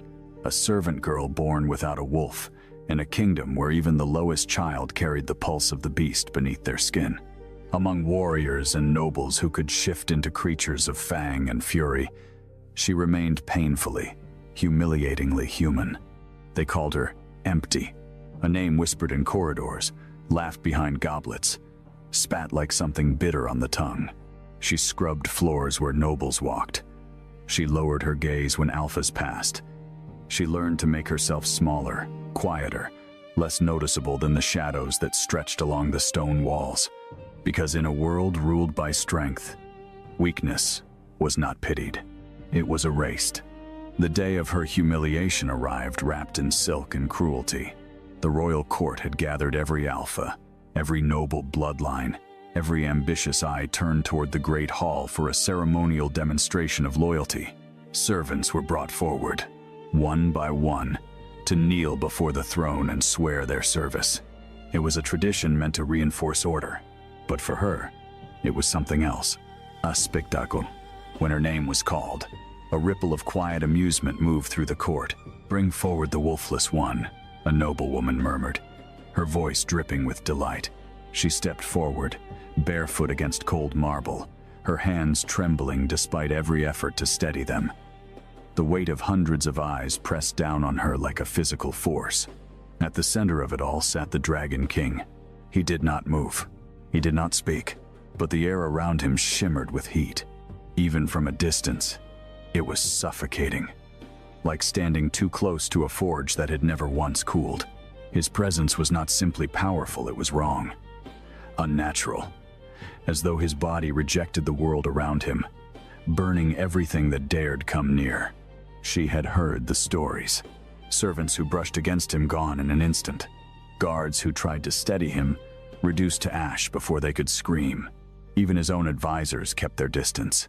Because the Dragon King was not just feared, he was untouchable. "Kneel," came the command. She dropped to her knees. "Swear your loyalty." Another voice followed. Her throat tightened. The words felt heavy, foreign. Loyalty implied value, purpose, worth, things she had never been allowed to possess. Still, she opened her mouth, and then it happened. A guard behind her shoved her forward, hard. Her balance broke. Her body pitched ahead before she could stop it. And in that single, irreversible moment, she reached out. Her hand slammed against his. The court gasped as one. Some screamed. Others turned away, already expecting to witness her death. But no fire came. No flames devoured her skin. No ash drifted into the air. Instead, the Dragon King froze. His fingers, which had never held another living being without destroying it, remained still beneath her touch. His eyes, cold, ancient, and terrifying, snapped downward to where their skin met. And for the first time in years, the fire around him flickered. She should have pulled away. Every instinct screamed at her to let go, to retreat, to beg forgiveness. But something held her there, something deeper than fear.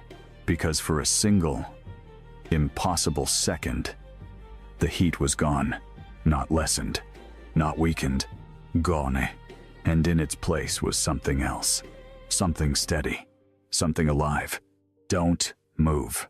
His voice was low, commanding, and laced with something no one in that room had ever heard from him before. Hook. The court erupted into chaos. How is she not burning?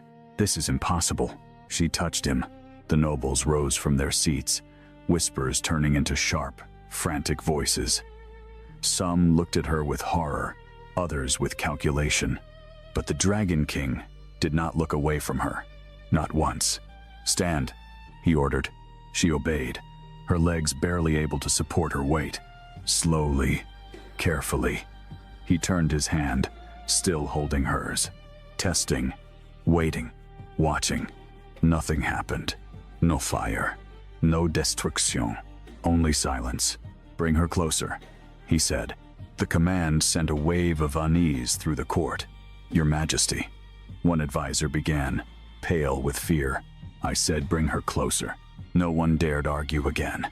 She was guided, pushed, really until she stood directly before the throne, close enough to feel the remnants of heat still clinging to him, close enough to see the truth no one spoke of. The Dragon King was not in control.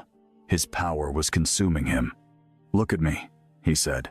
She hesitated, then obeyed. His eyes burned not with flame, but with something far more dangerous. Need. What are you? He asked. She swallowed. Nothing, Your Majesty. The answer echoed through the hall, and something shifted in his expression. Nothing. Does not survive me, he said quietly. From that moment on, her life no longer belonged to her. She was taken not to the servant quarters, not back to the shadows, but to his chambers. A place no one entered. A place no one survived. The first night was a test. She stood across the room, every nerve in her body alive with tension as he approached. Slowly, deliberately, like a predator, unsure of its prey. Do not run, he said. She didn't. Not because she wasn't afraid, but because something deeper had taken hold. Curiosity. His hand lifted, hesitated, then pressed against her arm. Nothing. No fire. No pain. Only warmth. A sharp breath escaped him, not from exertion, but from relief. Enough. Unfiltered. Addictive. Again, he whispered. And this time, he didn't stop at her arm. Days turned into nights. Nights into something dangerously close to routine. He tested the limits of her presence, her skin, her proximity, and each time, the same result. She neutralized him, calmed him, silenced the fire that had ruled his existence. But there was a cost. She began to feel it, not immediately, not obviously, but slowly. Something inside her drained, like standing too long in winter, unaware of the cold creeping into your bones. And beyond those walls, the court watched, waited, plotted, because power like that could not remain unchallenged. And someone had already decided, if she could touch the Dragon King, then she could kill him too. The first attempt to kill her came before dawn. She woke to the scent of smoke, but not from the king. This fire was different, thin, bitter, crawling beneath the door of the small chamber they had given her beside his own. For one frozen heartbeat, she thought his curse had finally reached through the walls and found her in her sleep. Then she saw the black oil spilling beneath the door, saw the orange glow rising beyond it, and understood the truth. Someone had locked her inside and set the corridor aflame. She stumbled from the bed, coughing, her hands scraping against stone. But the window was too narrow, the door too hot, the smoke too thick. Outside, no guards shouted, no footsteps came. Whoever had done this had chosen the hour well. She pressed both palms against the burning door, expecting pain, expecting skin to blister, but the heat sank into her like water into dry earth. The flames bent toward her, not away, toward her, and deep beneath her ribs, something ancient stirred. She gasped as the fire vanished through the cracks, rushing into her palms in ribbons of gold and crimson until the corridor beyond fell dark. When the door finally burst open, the Dragon King stood on the other side, half-dressed, barefoot against scorched stone, his eyes blazing with terror so violent it almost looked like rage. He did not look at the burned walls. He looked only at her hands. "Who did this?" he asked. She opened her mouth, but no answer came, because behind him, standing among the guards with perfect calm, was Lady Seraphine, the noblewoman promised by blood treaty to become his queen. And she was smiling. From that morning onward, the palace changed. The servants no longer called her empty where the king could hear, but their silence became sharper than insults. The nobles lowered their voices when she passed. The royal council demanded answers the Dragon King refused to give. Seraphine, beautiful as polished ivory and cold as a blade left in winter, began visiting the throne hall every day, dressed in red silk as if she already wore his fire. She never accused the servant girl directly. She did not need to. She merely asked questions in front of the court. Why had a wolfless slave survived what every warrior could not? Why did the king summon her at night? Why had his fires weakened since she came near him? And most dangerous of all, was she saving him or slowly binding him? The council listened, and fear did what fear always does in royal courts. It gave cowardice the appearance of wisdom. The Dragon King grew more restless as the whispers spread. He called her to him more often, not only when the curse flared, Not only when the flames crawled up his arms and cracked the stone beneath his feet, but when the silence inside him became unbearable. At first, he only took her hand. Then he began to keep her seated beside him during council meetings, where the nobles stared as though a servant on the king's right hand was a greater crime than murder. At night, when the fire beneath his skin raged hardest, he would stand in the dark and say nothing until she crossed the room to him. The first time she placed both hands against his chest, he trembled. The great Dragon King, conqueror of 7 wolf kingdoms, the man whose name made rival Alphas kneel, trembled beneath the touch of a girl who had once scrubbed ash from his hearth. "Does it hurt?" she whispered. His jaw tightened. "Always." And that single word broke something in her, because until then, she had believed monsters did not suffer. But each time she calmed him, she weakened. Her fingers turned cold after touching him. Strange gold marks appeared beneath her skin, faint at first, then brighter, like veins filled with sunlight. She hid them beneath sleeves, but the king noticed. Of course he noticed. He noticed everything about her now, the way she swayed after standing too long, the way her breath caught when his fire surged, the way she lied when he asked if she was well. One night, he caught her wrist before she could hide it. The gold lines glowed between them. His expression darkened. "You are paying for this." She tried to pull away. "It is nothing. Do not lie to me." His voice was quiet, but the room seemed to bow beneath it. "Everyone in this palace lies to me. You will not." She looked at him then, truly looked, and saw not the king, not the curse, not the living fire, but the man trapped inside it. "If I stop," she said, "you burn." His grip loosened, not because he wanted to release her, but because the truth had wounded him more deeply than any blade. That was the beginning of his restraint, and the beginning of her danger. He tried to keep distance. She saw it in the way he folded his hands behind his back when she entered, the way he stood across the room though the fire visibly tortured him, the way he dismissed her before nightfall even when sweat burned at his temples. But the curse punished him for mercy. Without her touch, his body rejected the world with renewed violence. Candles melted before he passed them. Iron handles glowed red beneath his fingers. The stone floor cracked wherever he stood too long. On the third night, his monstrous form emerged. It began with wings, not fully formed, not free, but shadows of them tearing from his back in a storm of heat and black flame. His spine bowed. Scales rose along his neck. His eyes turned molten gold. The guards fled before he could command them to stay. Only she remained, frozen in the doorway as the Dragon King became the beast his enemies prayed he would become. He roared, and the windows shattered outward into the night. "Leave," he forced through clenched teeth. "I cannot hold it." She should have obeyed. Every sane part of her begged her to run. But then he looked at her not as a king, not as a beast, but as a man terrified of what he might do. And she crossed the broken glass barefoot. "Do not come closer," he growled. She kept walking. I said, "Leave." The flames rose higher, circling him like a living crown. She stepped through them. They bent away from her skin, then rushed into her body, bright and terrible. When her palms touched his face, the beast inside him shuddered. His claws dug into stone. His wings collapsed into smoke, and slowly, impossibly, he leaned into her hands like a starving creature finding warmth for the first time. By dawn, every courtier in the palace had heard what happened. By noon, Seraphine had turned rumor into accusation.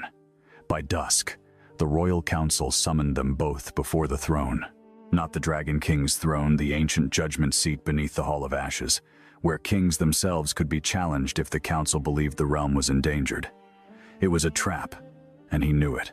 Still, he went, because kings who refused judgment looked guilty before history. She stood beside him in plain gray linen, surrounded by nobles in jewels and armor, feeling smaller than ever beneath the painted eyes of dead rulers. Seraphine stepped forward with a silver dagger in her hand and a softness in her voice that fooled no one. "Your Majesty," she said, "we do not question your strength, we question hers." She turned toward the court. A wolfless slave appears from nowhere, survives dragonfire, drains the king's power, and now his curse worsens whenever she is absent. "Is that salvation or possession?" the council murmured. The Dragon King's hand curled into a fist. Heat rolled across the floor. She felt it searching for her, reaching instinctively, but he held himself back. Seraphine saw it and smiled. Let her prove innocence. Let her touch the sacred flame. At the far end of the hall, an ancient brazier burned with white fire, said to reveal forbidden blood. No servant was allowed near it. No liar survived it. The girl's stomach dropped. The Dragon King turned on the council. "No." His voice shook the pillars. "This judgment ends now." But Seraphine had already won the room. "If she is nothing," she said, "then nothing will happen." They dragged her forward.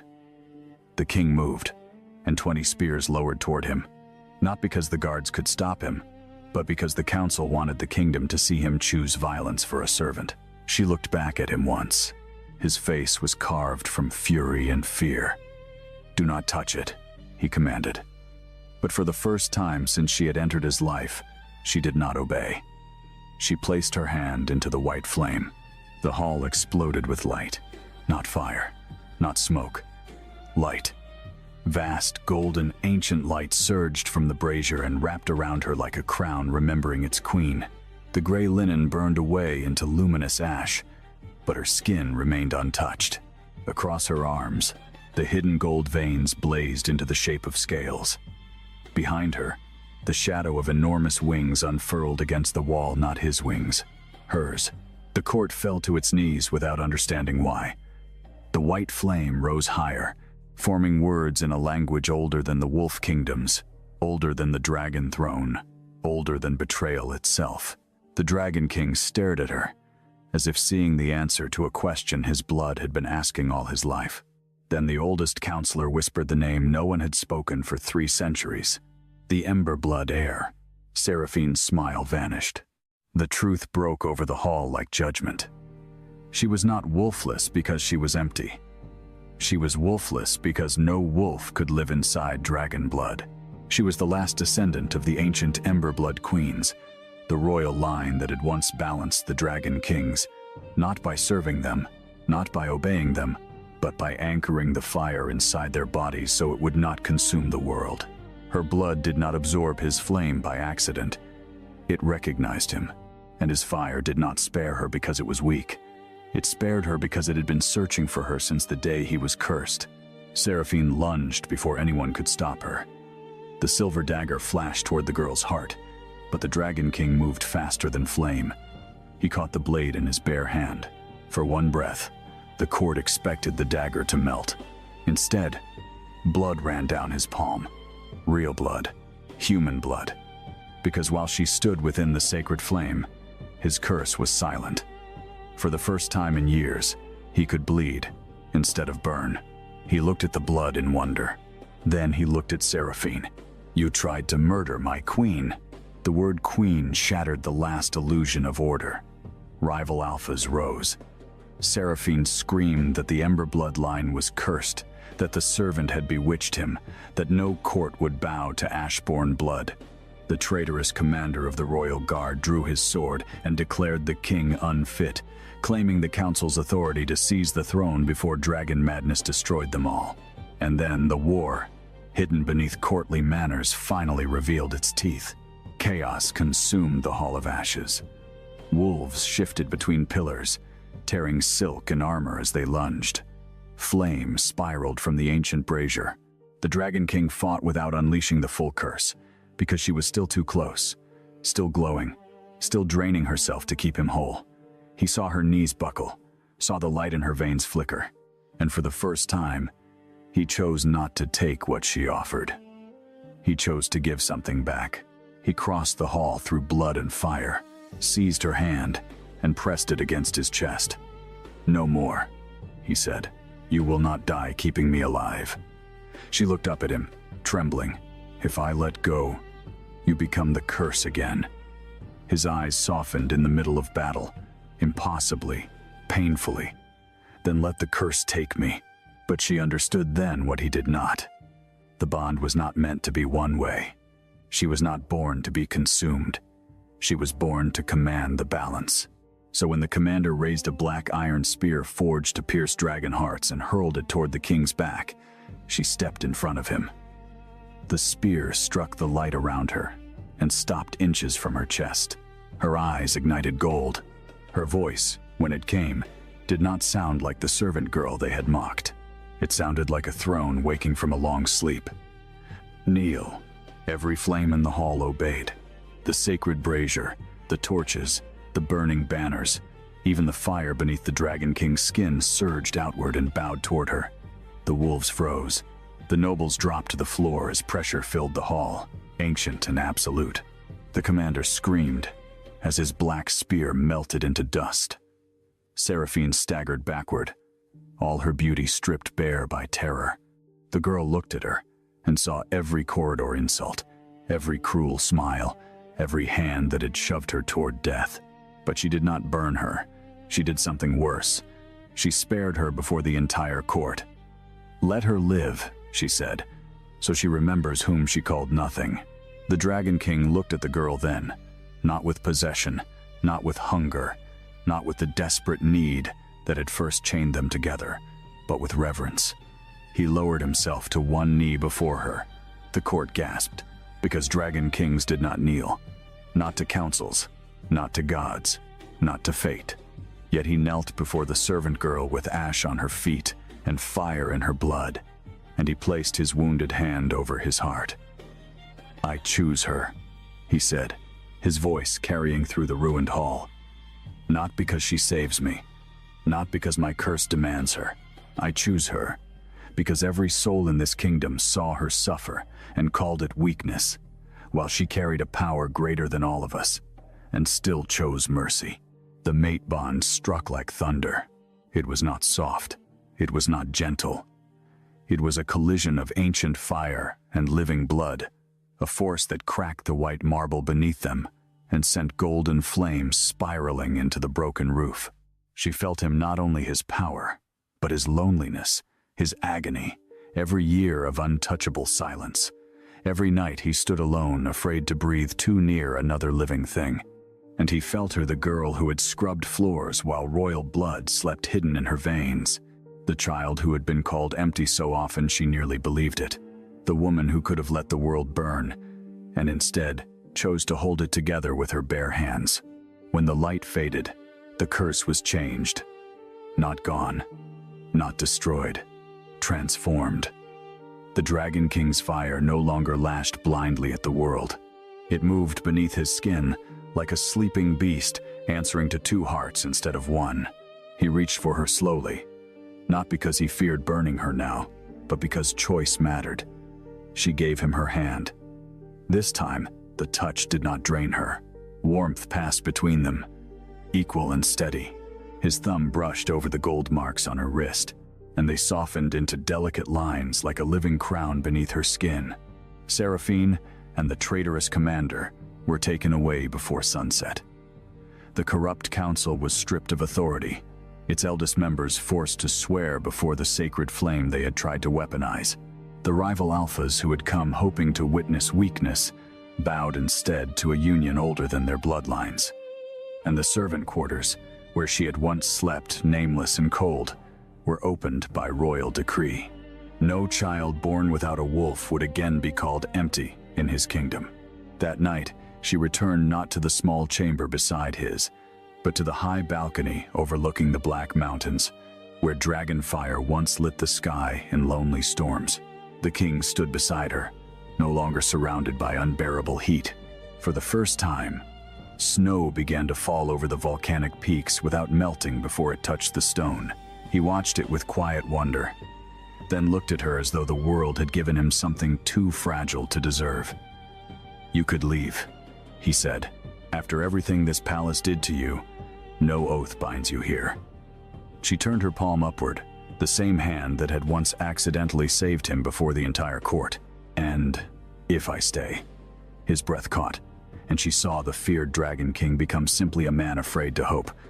Then, I will spend the rest of my life proving you were never born to be used. She stepped closer. I was not born to be your cure. No, he said, lowering his forehead to hers. You were born to be my equal. And when he kissed her, the kingdom did not burn. The mountains did not crack.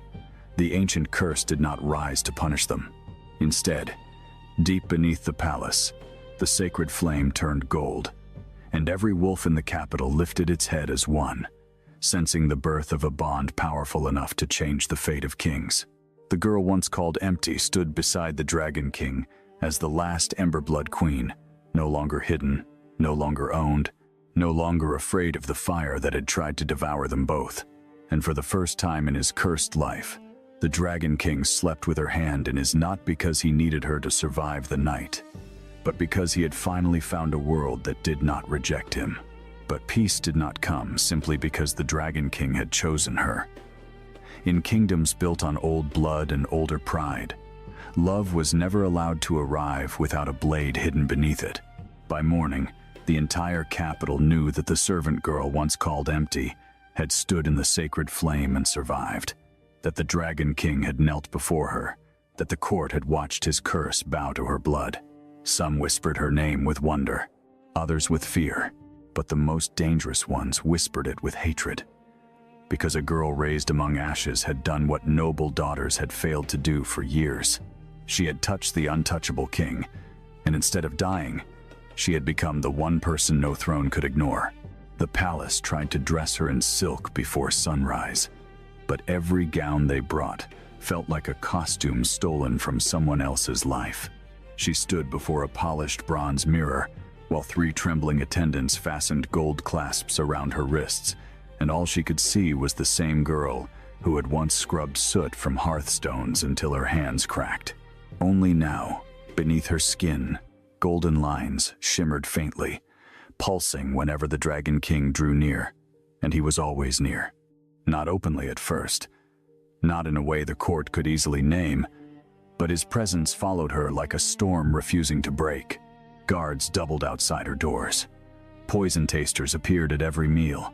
Corridors emptied before she walked through them, not because she commanded it, but because he had made one thing clear without saying it twice. Anyone who touched her without permission would answer to fire. Yet protection could become another kind of cage, and she felt it before he did. The first week after the reveal, he tried to keep her away from every council session, every public ceremony, every noble gathering where resentment might sharpen into danger. "You have survived enough courts," he told her one evening, as red dusk bled through the balcony arches. "You do not need to endure another room full of smiling wolves." She looked at him carefully, at the man who had once demanded her touch, because his own body was a prison, and she understood the fear beneath his command. "If I hide now," she said, "they will say I am only powerful when you stand in front of me." His jaw tightened. "Let them say it. I have lived my whole life beneath names other people gave me." Her voice did not rise, but something in it made the torches flicker. "Empty, wolfless, servant, threat, curse. I will not add coward to that list." For a moment, anger flashed across his face, not at her defiance, but at the world that had taught her to defend her own existence with every breath. Then the anger faded, leaving only the ache he did not know how to hide. "I cannot lose you," he said. And there it was, the truth neither of them had fully spoken. His need for her had begun as survival, but now it had become something far more dangerous, because a king could command armies, conquer borders, burn enemies from the earth, and still be helpless before the thought of one woman disappearing from his reach. So she went to the council chamber the next day, not behind him, beside him.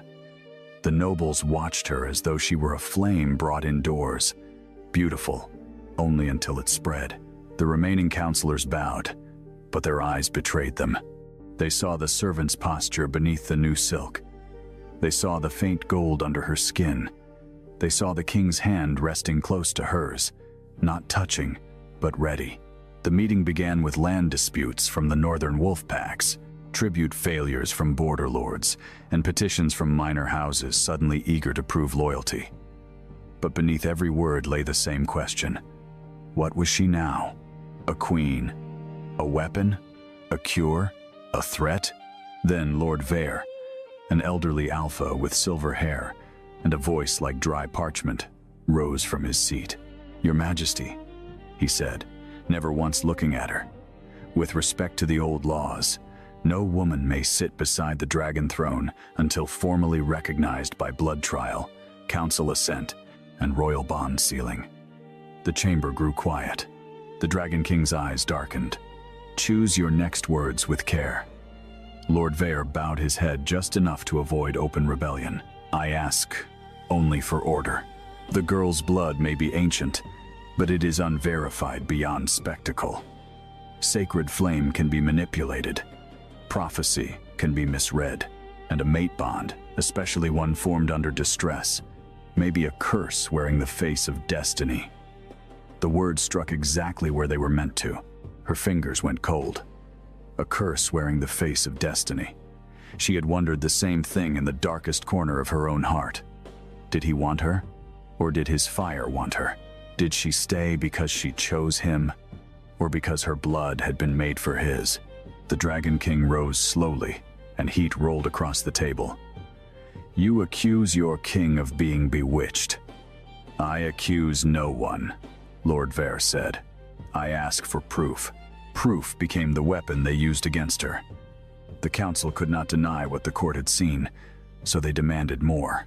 If she was truly Emberblood, she must enter the mirror crypt below the palace, where old queens had once faced the memories of their line. If she emerged with the ancestral mark, the court would recognize her claim. If she failed, the council would declare her an unstable magical anomaly and place her under royal confinement. For her own protection, the Dragon King refused at once. The mirror crypt had not been opened in 3 centuries. No one knew what waited beneath it, but the more he refused, the more the council looked at her as if she were a frightened servant hiding behind a monster. And so, before he could burn the chamber down with politics still inside it, she stood. "I will enter." His head turned sharply. "No." She met his eyes in front of them all. "Yes." The room held its breath, sensing the first true fracture between them. He leaned closer, voice low enough only she could hear. "You do not understand what ancient places take from living blood." "Then tell me." Pain moved through his expression. "I cannot. The old records were destroyed." "Then you do not know it will kill me." "I know everything this court asks of you is meant to cut you until you bleed obedience." Her heart twisted, but she did not look away. "Then let them see what rises when I bleed." The mirror crypt opened at moonrise. The entrance lay beneath the Hall of Ashes, sealed behind a door of black stone veined with gold. When the Dragon King pressed his palm to it, the stone did not burn. It recognized the altered fire in him now, the flame steadied by their bond. With a groan like the earth remembering pain, the door parted. Cold air breathed out, not the clean cold of winter, but the ancient cold of sealed grief. She descended alone because the law demanded it, though she felt him above her with every step. Their bond stretched thin between them like a thread of flame. Down below, the crypt was not a tomb. It was a palace beneath the palace, carved from obsidian and filled with mirrors taller than towers. Each mirror reflected a different version of her. In one, she was the barefoot servant girl. In another, a queen crowned in fire. In another, a corpse with gold cracks across her skin. She walked forward, and the mirrors began to whisper. They spoke in voices like women singing through smoke. Daughter, Ashborn, hidden flame, last of the line. Then the reflections changed. She saw a battlefield from centuries before. Dragon kings burning entire armies because no Emberblood queen stood beside them. She saw women with her same golden veins chained by rulers who loved their power more than their souls. She saw one queen place both hands on a king's chest and burn away into light while he survived, weeping over ashes. She stumbled back, horror tightening around her throat. This was the truth the legends had hidden. Emberblood women had not always been honored. Sometimes they had been consumed. Sometimes they had been called destiny, when the world meant sacrifice. Above, the Dragon King felt her fear through the bond and nearly broke the law to go after her. The council watched him from a distance, tense and eager, waiting for grief to make him reckless. His fists clenched so hard the stone beneath his feet cracked. In the crypt, she reached the final mirror. Unlike the others, it reflected nothing. Its surface was dark, still, and endless. When she touched it, the glass softened like water and pulled her inside. Suddenly, she stood in a chamber of white flame, and before her waited a woman crowned in embers. She was older, regal, sorrowful, with the same gold-lit skin and eyes that seemed to carry every dawn ever born. "You are late," the woman said. The girl could barely breathe. "Who are you?" "The first queen who refused to die for a king." The words struck harder than any vision. The woman moved closer, her gown trailing sparks across the unseen floor. "They told you your blood exists to save him, does it not?" The queen's smile was sad. "Your blood exists to balance fire. Balance is not surrender. It is not obedience. It is not letting a man, even a wounded one, turn your life into medicine." Tears burned in her eyes before she could stop them. "Then why does touching him feel like coming home?" "Because some bonds are true," the queen said softly. "And some truths still become chains when fear holds them too tightly." When she emerged from the crypt hours later, dawn had turned the sky pale above the broken roof of the Hall of Ashes. The entire council waited. So did the Dragon King. He looked as if he had not moved once all night. The moment she stepped through the black door, his control nearly broke. But he stopped himself, waiting for her choice, for her signal, for permission to cross the distance. That restraint, more than any vow, told her the crypt had not lied about him. He was capable of need without taking, love without consuming, power without possession. She lifted her hand. Only then did he come to her. The council saw the mark before he reached her. A crown of gold fire glowing at the base of her throat, delicate and unmistakable.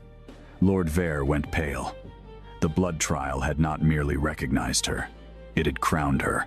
The Dragon King stopped in front of her, his eyes fixed on the mark, and for one fragile breath, the feared ruler of the realm looked humbled beyond words. "What did it show you?" he asked. She answered honestly, because the bond between them could not survive pretty lies. "That women like me have died saving men like you." The words landed in silence. His face changed, and she saw the wound open in him. Not anger, shame. He stepped back at once, as though his closeness itself had become a threat. Then, "I will never ask again. That is not what I said. It is what I should have understood." His Volproti. His voice roughened. "I called you my equal before the court. Then let them send you beneath the earth to prove you deserve to stand beside me." She reached for him, but this time he did not take her hand. "I have spent years fearing my fire would destroy anyone who came near me," he said. "I never feared that my need might do the same." And then he turned away, not because he did not love her, but because he did. That emotional retreat became the cruelest distance between them. He protected her still, honored her publicly, gave her authority the court could not ignore. But he stopped reaching for her in the quiet, stopped asking her to calm the fire when it hurt him, stopped sleeping with her hand in his. At first, she told herself, this was what freedom should feel like. Space, choice, no demand. But every night, through the bond, she felt his pain flare behind walls of restraint. She felt him walking alone in chambers scorched by his own skin. Felt him biting back roars until blood filled his mouth.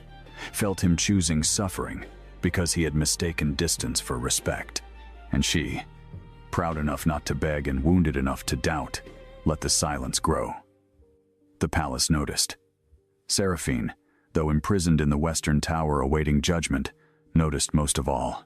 Hatred sharpened her patience. From behind iron bars, She began sending messages through servants still loyal to her house. If the Emberblood girl had created distance between herself and the king, then the curse could be turned again. And if the curse returned in full before the realm, the council would have its proof that neither love nor ancient blood could save him. The attack came during the Moon Tribunal, a gathering of the werewolf kingdoms under the Dragon King's rule. Alphas from the Frost Packs, the River Clans, the Ironwood territories, and the Southern Red Wolves filled the great amphitheater beyond the palace walls. It was a night of public oaths, where each pack renewed allegiance beneath the full moon. She stood beside the throne in a gown of deep ember gold, her ancestral mark visible for all to see. The Dragon King stood apart from her by several steps, a distance no one else understood but everyone felt. Rival Alpha Kale of the Ironwood Pack watched that distance with predatory interest. He was broad, scarred, and ambitious, a ruler who had obeyed only because the Dragon King's curse made rebellion suicidal. But now, the curse had weakened. The king bled, the servant queen doubted, and men like Kale could smell fracture the way wolves smelled blood. When the sacred horn sounded, each alpha approached to kneel. Kyle came last. He bowed lower than required, then looked up with a smile that never reached his eyes. "Your Majesty," he said, "we are honored to see the realm steadied by your companion." The insult was wrapped in silk. The amphitheater chilled. The Dragon King's fire stirred, but he held it down. She stepped forward before he could speak. "You may address me as Emberblood." Kyle's gaze slid to her throat. Blood is easy to claim in times of fear. A murmur passed through the packs. Power is harder. Then he did the one thing no one expected. He drew a small silver chain from his cloak and threw it onto the moonlit stone between them. Attached to it was a collar blackened by dragonfire, her old servant collar. Gasps rippled outward. "I found this in the lower quarters," Kale said, "a touching relic.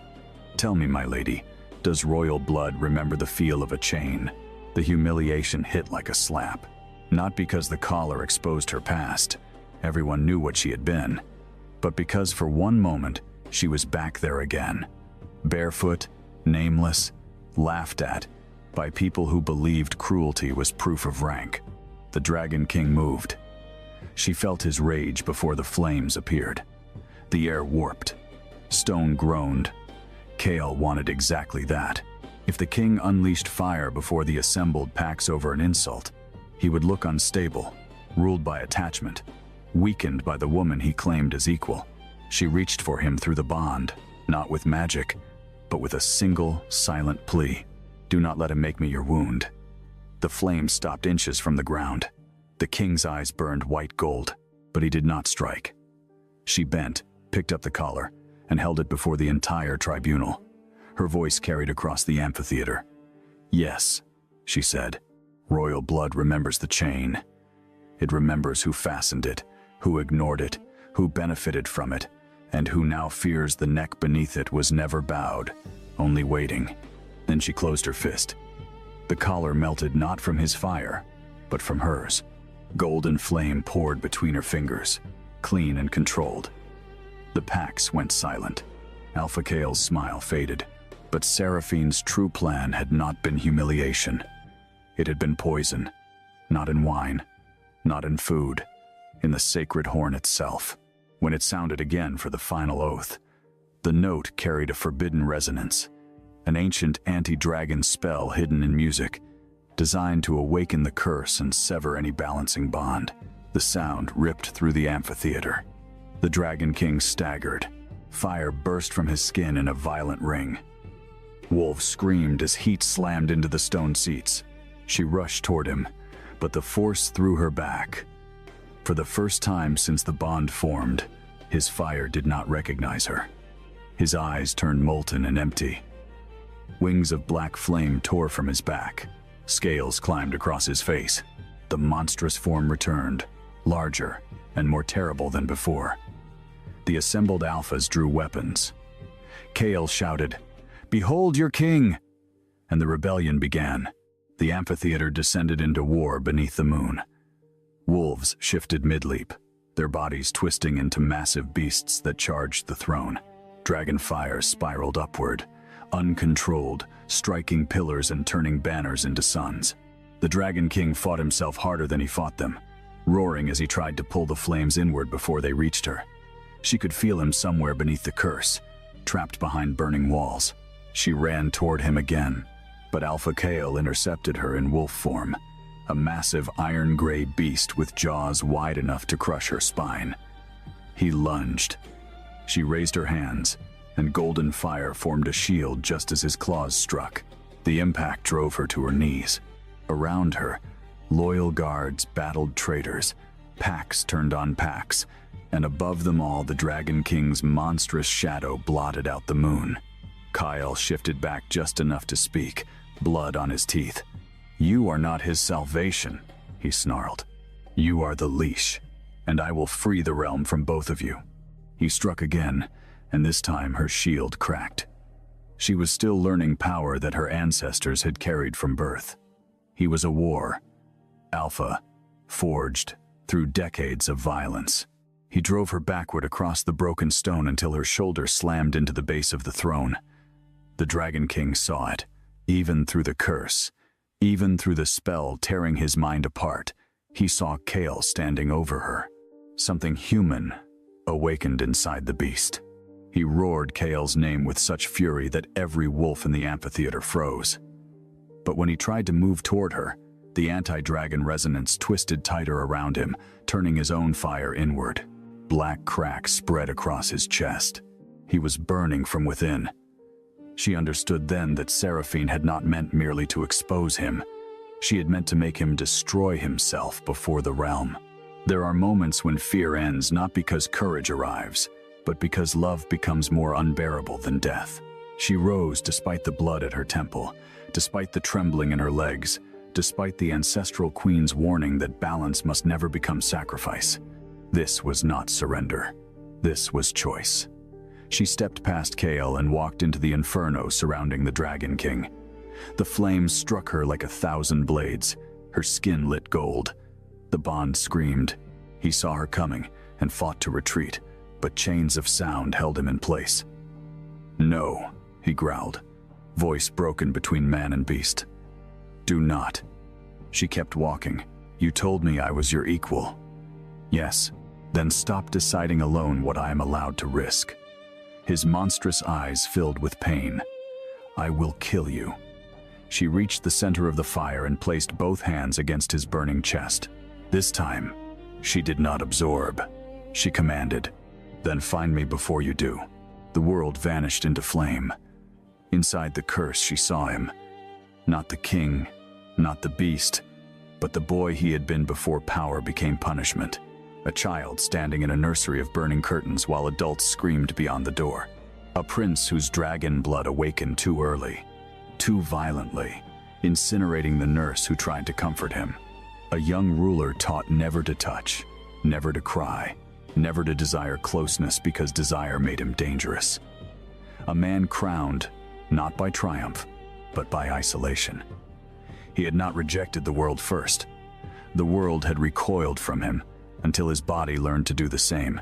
She moved through that memory fire and found him kneeling in the center of it, hands covered in ash. "I am tired," he whispered. "I know," she said. "I have burned everything. Not me." He looked up at her, eyes haunted. "I wanted to. The confession would have frightened anyone else." But she heard what lay beneath it. Not cruelty, but terror. He had wanted to hold her so badly that need itself felt monstrous. She knelt before him. "Wanting is not taking." She held out her hand. "Come back." When they emerged from the flame, the amphitheater was silent. The Dragon King stood in human form, shaking, his face streaked with ash and tears. No one dared acknowledge. Her hands remained pressed to his chest, but the gold light no longer drained her. It flowed between them in a circle, fire answering blood, blood answering fire. The anti-dragon spell shattered with a sound like glass breaking beneath the moon.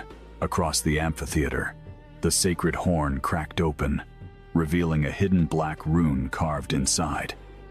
Every eye turned towards Seraphine's tower in the distance.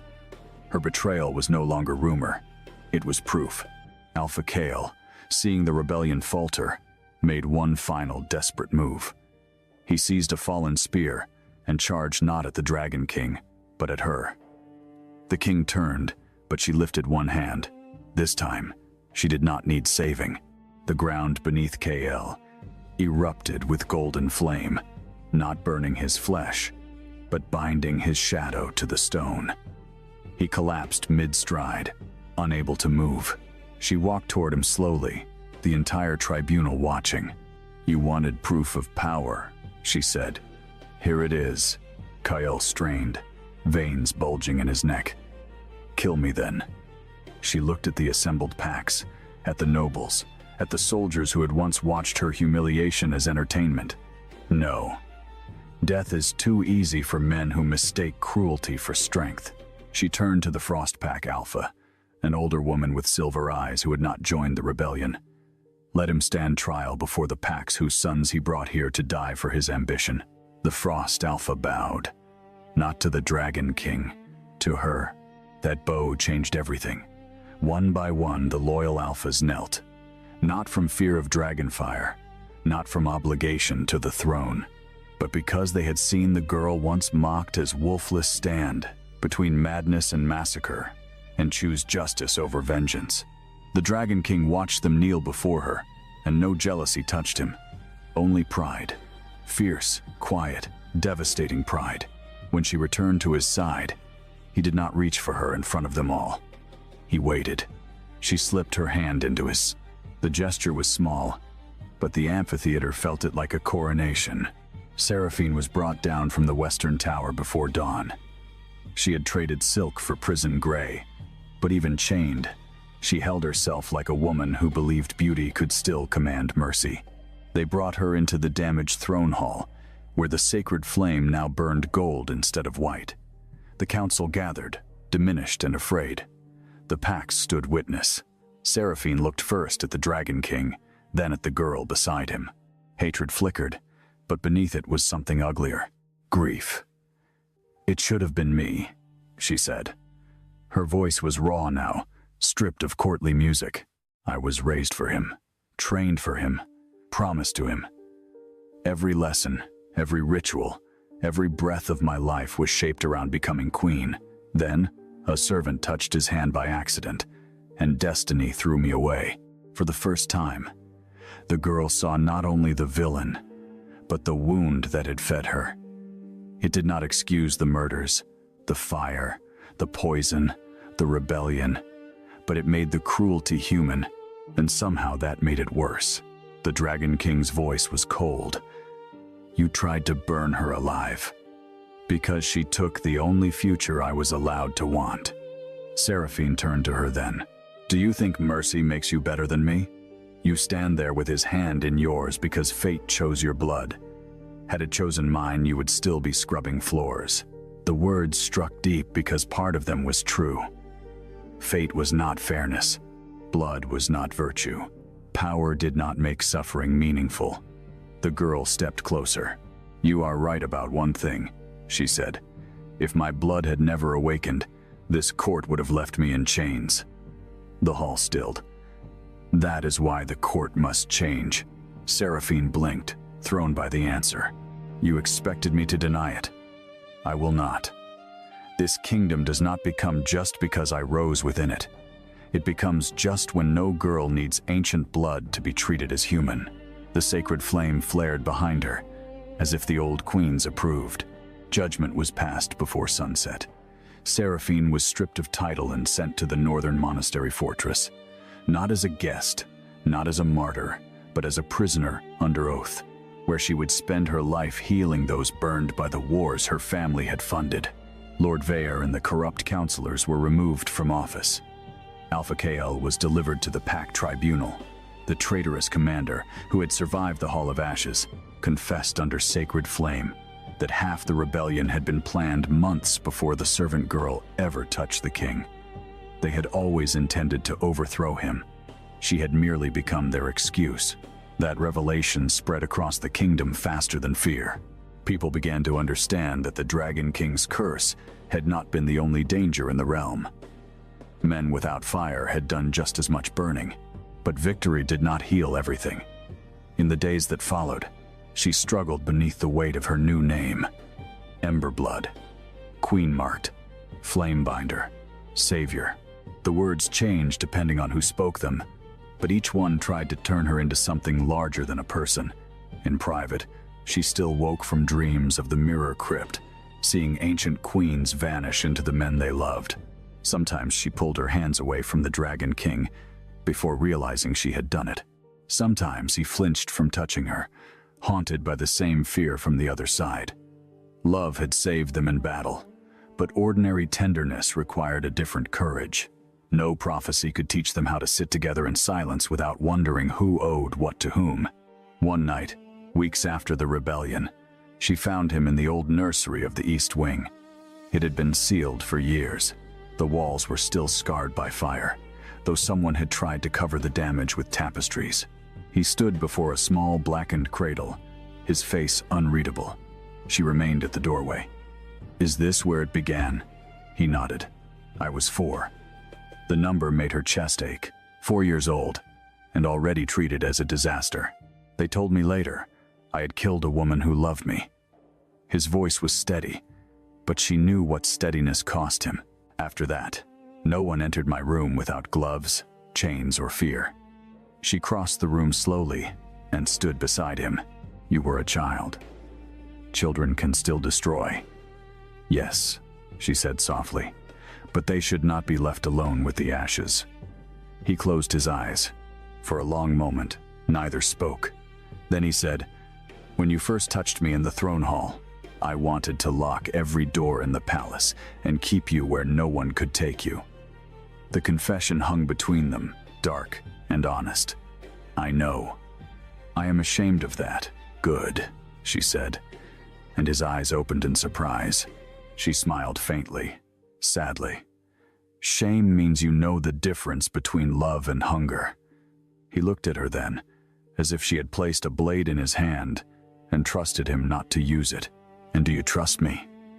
She took time before answering, because the truth deserved more than comfort. "I trust the man who fights his hunger. I do not trust fate blindly. I do not trust crowns. I do not trust need when it goes unnamed." She reached for him. "But I trust what you choose after you name it." His hand trembled before he took hers. That night, he did not ask her to calm the fire. She did not offer to. They simply sat together on the nursery floor until dawn touched the burned walls. And somehow, that became more intimate than any desperate touch before it. No curse forced them. No court watched them. No prophecy demanded proof. When his fire stirred, he breathed through it. When her gold marks glowed, she let them fade naturally. They were two wounded creatures learning that love could be quiet and still be real. The coronation came at midsummer. Not a wedding first, though the court expected one. She insisted on recognition before romance, law before ceremony, change before celebration. The Dragon King agreed without hesitation, and that agreement did more to silence opposition than any threat could have. Before the gathered kingdom, he amended the old hierarchy. Wolfless children could no longer be enslaved by packhouses. Servant collars were outlawed in royal territories. Any noble found using blood status to claim ownership over another living soul would lose title, land, and protection. The alphas shifted uneasily at the decrees, but none dared oppose them openly, not after the Moon Tribunal. She stood beside the king while the laws were read, hearing whispers ripple through the crowd. Some called her dangerous, some called her impossible. But in the back of the hall, among the servants, a little girl with no wolf stared at her with wide, shining eyes. That was the moment the new queen nearly wept. Only after the laws were sealed did she agree to the bonding ceremony. It was not held in the throne hall, where humiliation had first made them visible to each other, nor in the Hall of Ashes, where power had been revealed through violence. She chose the ruined garden behind the East Wing, a place long abandoned because nothing had grown there since the Dragon King's curse first scorched the soil. On the morning of the ceremony, servants cleared the ash, opened the stone channels, and brought water from the mountain springs. She walked barefoot over the black earth in a gown the color of dawn. The Dragon King waited beneath the skeletal branches of an ancient tree, dressed not in armor, not in conquest black, but in simple, dark ceremonial robes edged with gold. He looked less like a weapon that day, more like a man standing before the possibility of being loved without fear. The bond vows were older than the Wolf Kingdoms. He spoke first, voice low enough for intimacy, strong enough for the gathered realm. I do not claim you as cure, shield, possession, or destiny's payment. I choose you as sovereign of your own fire. I choose your will above my need, your freedom above my fear, and your life beside mine only so long as you desire it. The words moved through the crowd like wind through dry grass. Many did not understand how radical they were. She did. Her throat tightened, but when she spoke, her voice did not break. I do not bind myself to your pain as sacrifice, nor to your throne as ornament. I choose the man who came back from the fire when I called, the king who knelt not to own me, but to honor what he had failed to see. I choose your hand when it is offered, never when it is demanded. I choose the flame we carry together. Then she placed her palm against his chest, and he placed his over her heart. For a heartbeat, nothing happened. Then the dead garden bloomed, not slowly, not with the gentle patience of spring. It erupted. Black soil split open, gold-veined flowers burst from ash. Vines climbed ruined pillars. The ancient tree above them shuddered, and leaves of deep crimson unfurled across its branches like living fire. The crowd gasped as petals drifted through the air, glowing faintly before dissolving into warmth. The Dragon King looked around in stunned silence, then down at her. You did this. She shook her head, smiling through tears. No, we did. And when they kissed beneath the reborn tree, the fire that rose around them did not threaten the world.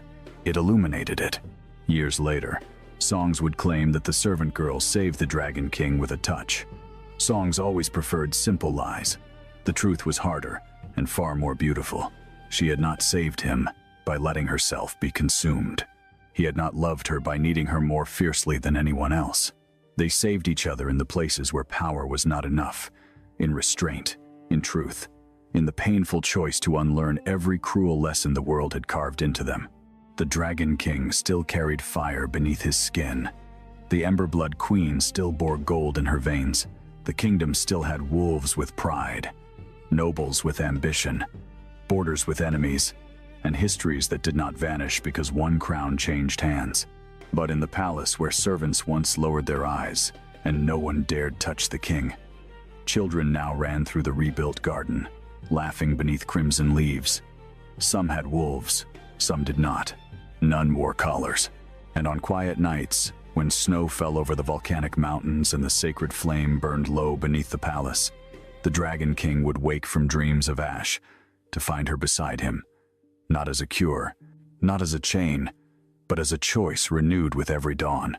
Sometimes he would reach for her hand in his sleep, then stop before touching, still honoring the line between need and permission. And every time, she would smile softly in the dark and place her fingers through his.